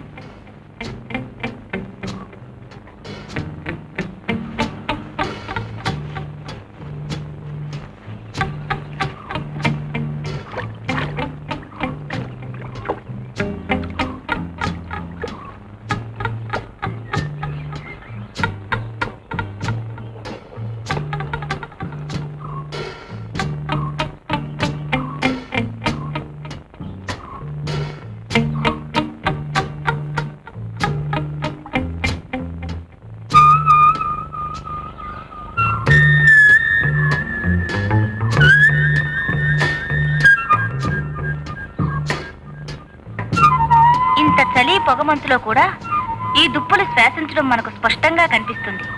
మన సీమన్ గారు ఈ మసక వెలుతురులో కూడా వీటిని చిత్రీకరించారు.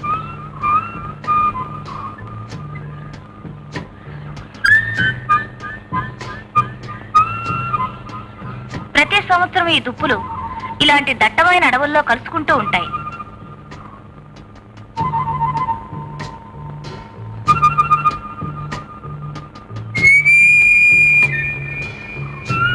డాడీ, ఈ జింక చాలా పెద్దదిగా ఉంది. కొమ్ములు కూడా పెద్దవే. కొమ్ములు ముళ్ళులా ఉన్నాయి డాడీ.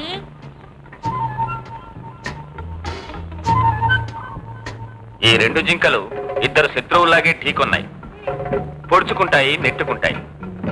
కొమ్ములను పెనవేసి ఒకదానినొకటి కదలకుండా చేస్తాయి.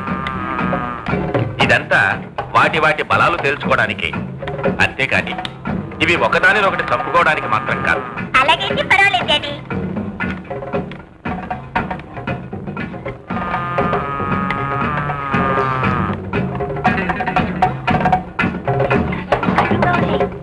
కంట్లో గుచ్చుకుంటుందేమో.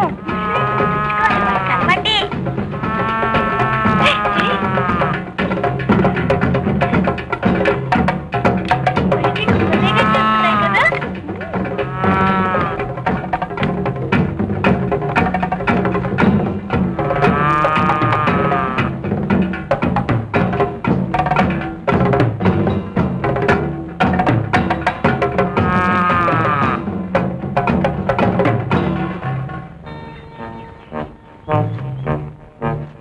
మమ్మీ మమ్మీ, దీని పేరేంటి మమ్మీ? ఇది బిగ్ బ్రౌన్ బేర్ అనే భయంకరమైన ఎలుగుబంటు.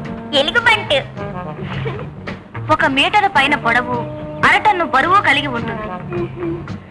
రైఫిల్స్, గన్స్ కనిపెట్టిన దాకా ఉత్తర అమెరికాలోని ఈ జంతువును ఎదిరించే వాళ్లే లేకపోయారు. ఉడత మమ్మీ.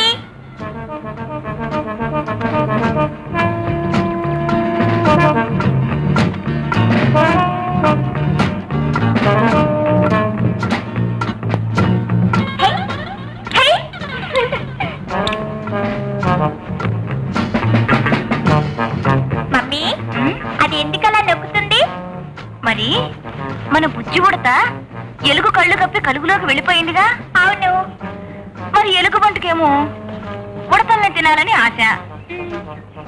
అందుకే తన వాడైన పాదంతో నేలంతా తవ్వి తవ్వి చూస్తోంది. ఓహో, లోపల ఏదో ఉందని పసిగట్టింది. అయితే ఉడతల్ని తినేస్తుందా మమ్మీ?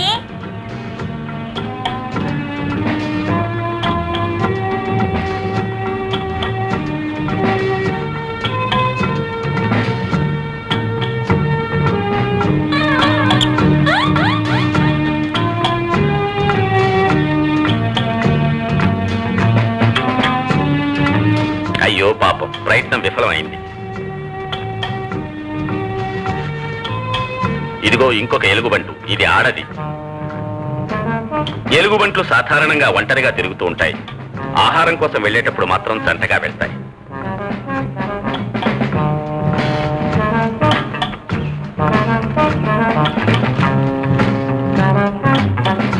మాంసాహారమైనా శాఖాహారమైనా సరే, చివరికి పచ్చగడ్డైనా సరే తింటూ జీవిస్తాయి. జింకలను, చేపలను, కప్పలను, పక్షులను పట్టుకుని తినేస్తూ ఉంటాయి. వీటికి తేనంటే చాలా ఇష్టం. అడవి తేనెటీగల తేనంటే ఎలుగుబంట్లకు చాలా ప్రీతి. పొదల్లోనూ నేల మీద కాసే బెర్రీస్ అనే కాయలను కూడా తింటాయి. చలికాలంలో చలికి తట్టుకోవడానికి వీలుగా వీటి శరీరాల్లో కొవ్వు ఎక్కువ పెరిగే విధంగా ఇవి అన్ని రకాల తిండిని అమితంగా తింటూ ఉంటాయి. ఎక్కువగా ఇవి కొండలోయల్లో ఉంటాయి. గ్రిస్లిన్ అనే ఈ ఎలుగుబంట్లు గుర్రాలను, పెద్ద పెద్ద జంతువులను కూడా ఎంత దూనికైనా లాక్కునిపోయి తినేస్తాయి. ప్రజలు వీటిని భయంకరమైన జంతువులు అనుకుంటారు, కానీ నిజానికి వీటికి మనుషులంటేనే బెదురుంది. అందుకే ఇవి జనాన్ని చూడగానే తప్పుకొని పారిపోతూ ఉంటాయి. వీటిని చిత్రించడానికి మన సీమన్ కొంత దంకారు, కానీ ధైర్యం తెచ్చుకుని తన ప్రయత్నాన్ని కొనసాగించారు.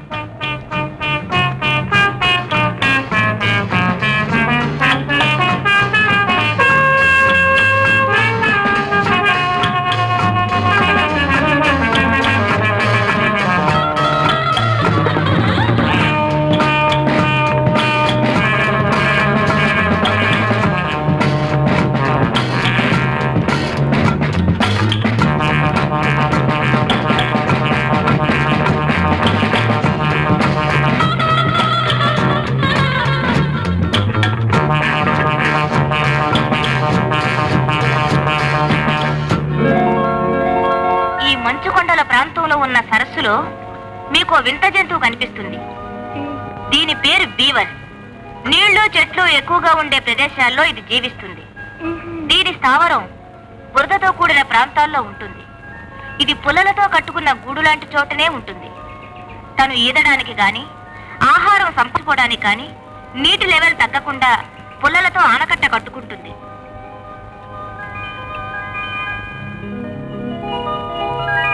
ఇదేనా మమ్మీ బీవర్స్ అంటే? అవునమ్మా, ఇది ఈత కొట్టడంలో చాలా నేర్పు కలిగింది. సుమారు 10 నిమిషాలు నీళ్ల అడుగున ఉండగలదు. శీతాకాలం మంచు ఈ ప్రదేశాన్ని ఆవరించేలోగా ఈ బీవర్స్ తమ ఆహారాన్ని సంపాదించుకుని దాచి ఉంచుకుంటుంది.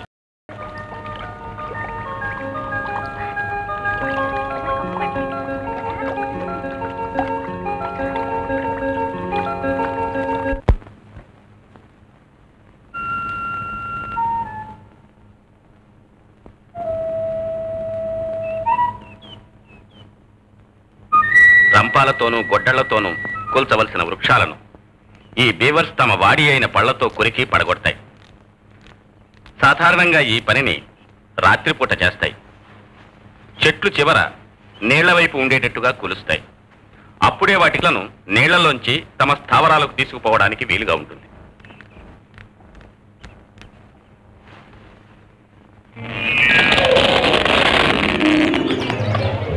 చూసారా ఈ చెట్టును ఎలా పడగొట్టిందో? ఒక్కో సమయంలో అక్కడ ఉన్న ఇతర బీవర్స్ విరిగిన చెట్ల కింద పడి మరణిస్తూ ఉంటాయి. ఇవి ఏడాదికి ఓ 200 చెట్లు కూల్చినా ఆశ్చర్యపడనక్కర్లేదు. చెట్లు కూలగానే దాని కొమ్మలను ఎలా తీసుకుపోతుందో చూసారా? చాలా బలం కదా, పెద్ద కొమ్మను తీసుకొస్తుంది.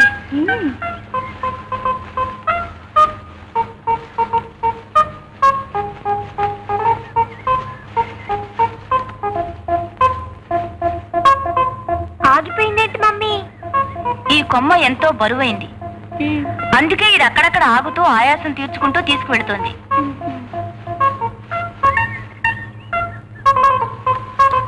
బరువు తక్కువగా ఉంటే త్వరగా తీసుకువెళ్లేదేమో. అవును మమ్మీ. అయినా ఈ బీవర్స్ చాలా పట్టుదలగలది. నీటి మట్టం గాని తగ్గిపోయిందంటే వీటి శ్రమంతా వృధా అయిపోతుంది. తోడేళ్ల బారి నుండి, మంచు బారి నుండి తప్పించుకుని బ్రతకడం కష్టమవుతుంది. సాధారణంగా ఆడ బీవర్స్ ఎక్కువగా పనిచేస్తుంటాయి. మగ జంతువులు పుల్లలు తెచ్చి పడేస్తుంటాయి. అవసరం వస్తే తమ ప్రాణాలను లెక్క చేయకుండా పనిచేస్తూ గూళ్ళు నిర్మించుకుంటాయి.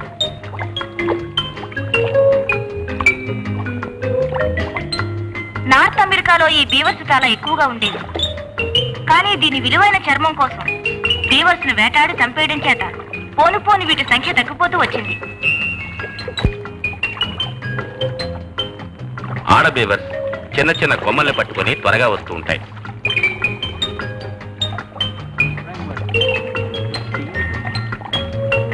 గూడు పూర్తయిన తర్వాత మట్టితో దాన్ని గట్టి చేస్తాయి.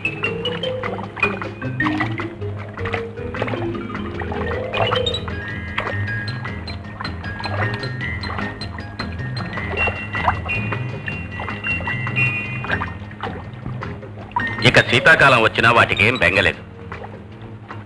కట్టుకున్న గూళ్లతో దాచిపెట్టుకున్న ఆహారంతో వేసవి వచ్చే వరకు హాయిగా కాలక్షేపం చేస్తాయి. కొండ శిఖరాలు మంచుతో కప్పబడిన తర్వాత ఈ కొండ గొర్రెలు సురక్షితమైన లోయ ప్రదేశాలకు చేరుకుంటాయి. వాటికి మేత దొరకడం కష్టమవుతుంది. మంచు కింద ఉన్న గడ్డి తీసుకు తింటుంది. వేసవికాలం వచ్చే వరకు ఇవి ఇక్కడే ఉంటాయి. ఈ పొట్టేళ్లకు బలమైన కొమ్ములు ఉంటాయి. 4 అడుగులు ఉంటాయి.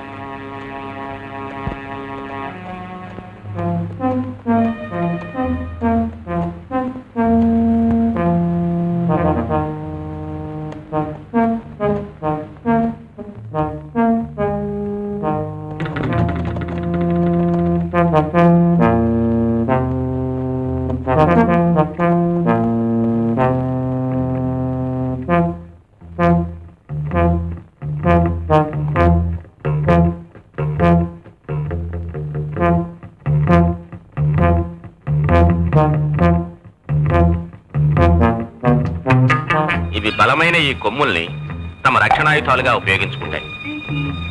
అతి భీకరంగా పోట్లాడుకుంటాయి.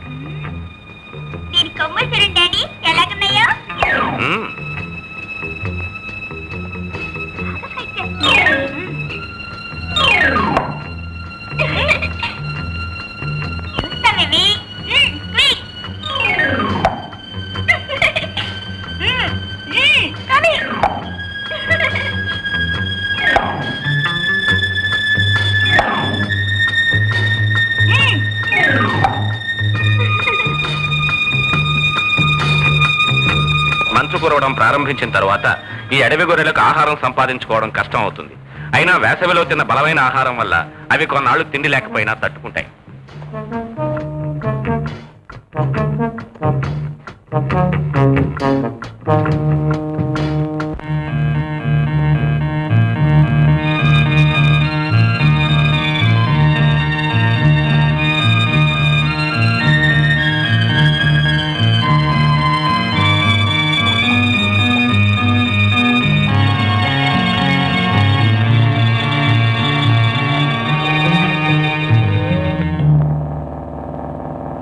ఇది మన వింతలోక ప్రయాణంలో చివరి మజిలి.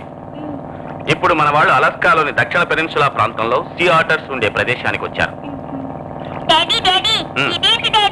అది సీ ఆటర్ అంటే సముద్రపు పిల్లి.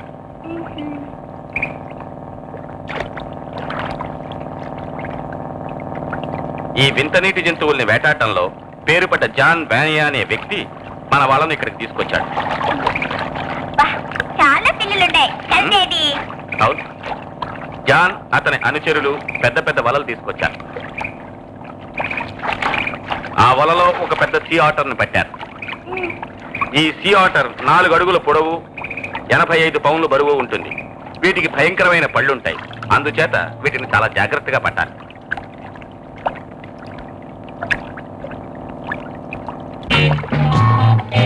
అదిగో ఆ తల్లి బిడ్డకు పాలిస్తోంది.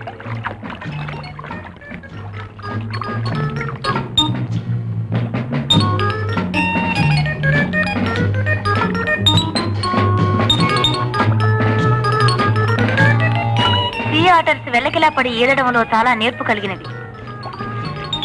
ఎంత ఉధృతమైన సముద్రంలోనైనా, ఎంత దూరమైనా ఇవి ఇలాగే ఈదుతూ వెళ్ళగలవు. ఇలా వెల్లకిలా పడుకునే తమ ఛాతీలను ఒక బలలా ఉపయోగించుకుని పీతలను, నత్తగుల్లలను తింటాయి. ఒక విశేషం ఏమిటంటే చింపాంజీలాగే ఇవి చేతులను ఉపయోగించి ఆహారం తింటాయి. మమ్మీ, వీటికి బాగా ఆకలేసినట్టుంది మమ్మీ. ఎంత గబ్బగబ్బా తింటున్నాయో.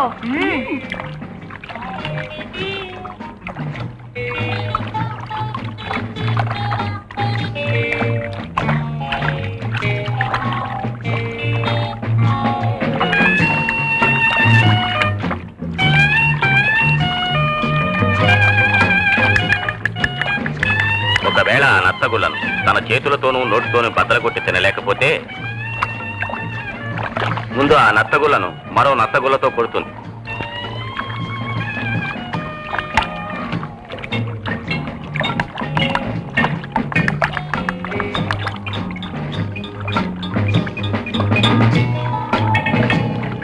కానీ లాభం లేకపోయింది. ఇప్పుడు తన పొట్టపైన ఒక రాయిని పెట్టుకుని దాని మీద బాదుతూ పగలగొట్టడానికి ప్రయత్నిస్తోంది. చూడండి ఎలా కొడుతుందో.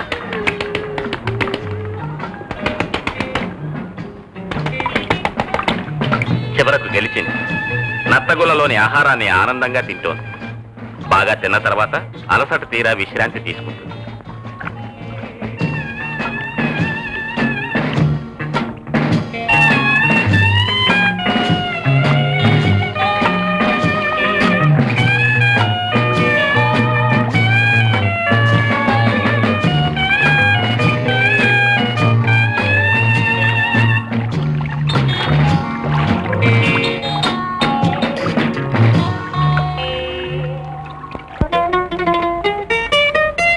మమత, మాతృత్వం అనే పదాలకు నిజమైన అర్థం కోతుల్లోనే కనిపిస్తుంది. కనక ముందు గర్భంలో మోయడమే కాకుండా కన్న తర్వాత కూడా కన్నబిడ్డను కడుపున కట్టుకుని కంటికి రెప్పలా కాపాడుకుని పెంచుతూ ఉంటాయి.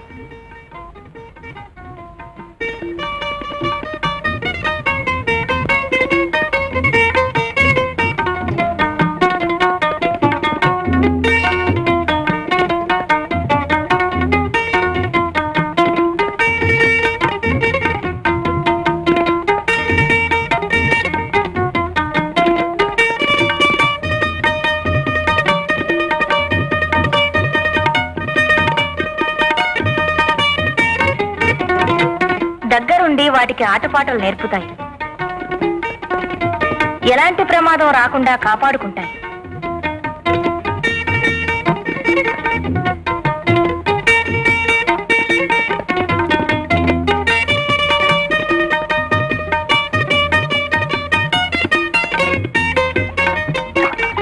వీటికి ఆహారం ఎలా తినాలో నేర్పిస్తాయి.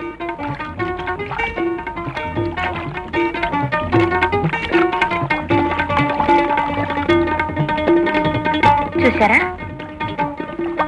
ఎలా తింటున్నాయో?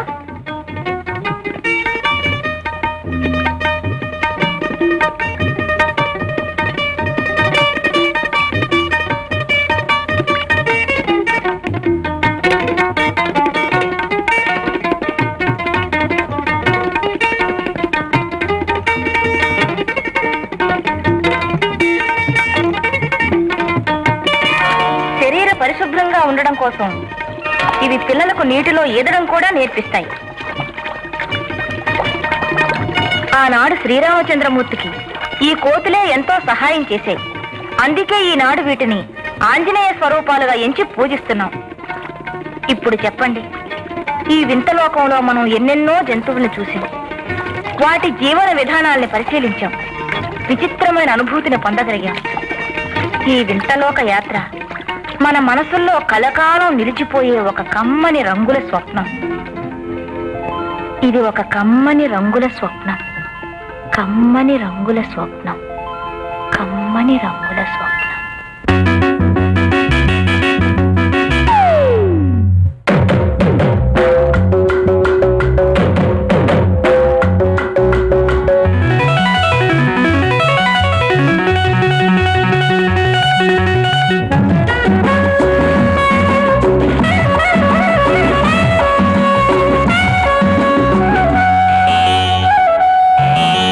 మనుషులు తిరిగే లోకల్లో ఊహల కందని విశ్వంలో దేవుడు చేసిన బొమ్మలు నోరు లేని ఈ జీవి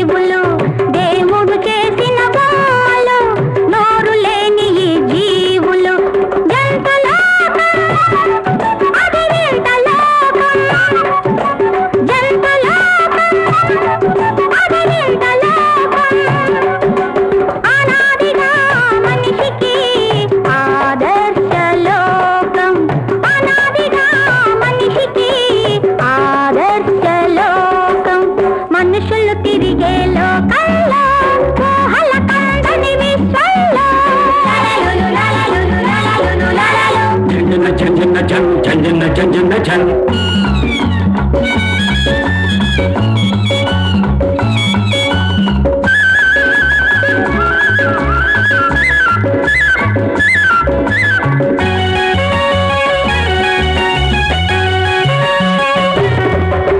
తరతరాల మన పురాణాలలో ఈ జీవులు ప్రాముఖ్యం ఒక్కో దేవునికి ఒక్కో మృగం శాశ్వత వాహనం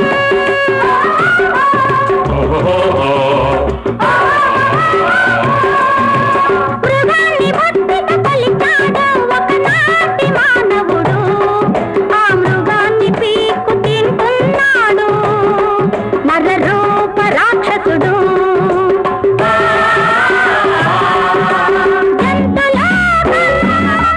అది వింతలోకం జంతులోకం అది వింతలోకం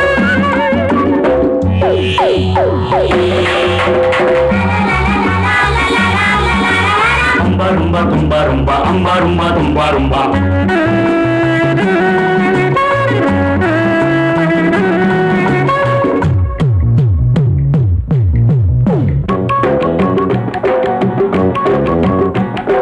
చేపను చూసి మానవుడు పడవను చేశాడు పక్షిని చూసి మానవుడు విమానం చేశాడు కోకిల గొంతు విని మానవుడు గానము నేర్చాడు నెమలి హొయలు చూసి మానవుడు నృత్యం నేర్చాడు అన్నీ నేర్చిన మానవుడు వాటినే మరిచాడు భూతదయన్నది విస్మరించి పెడదారిని కట్టాడు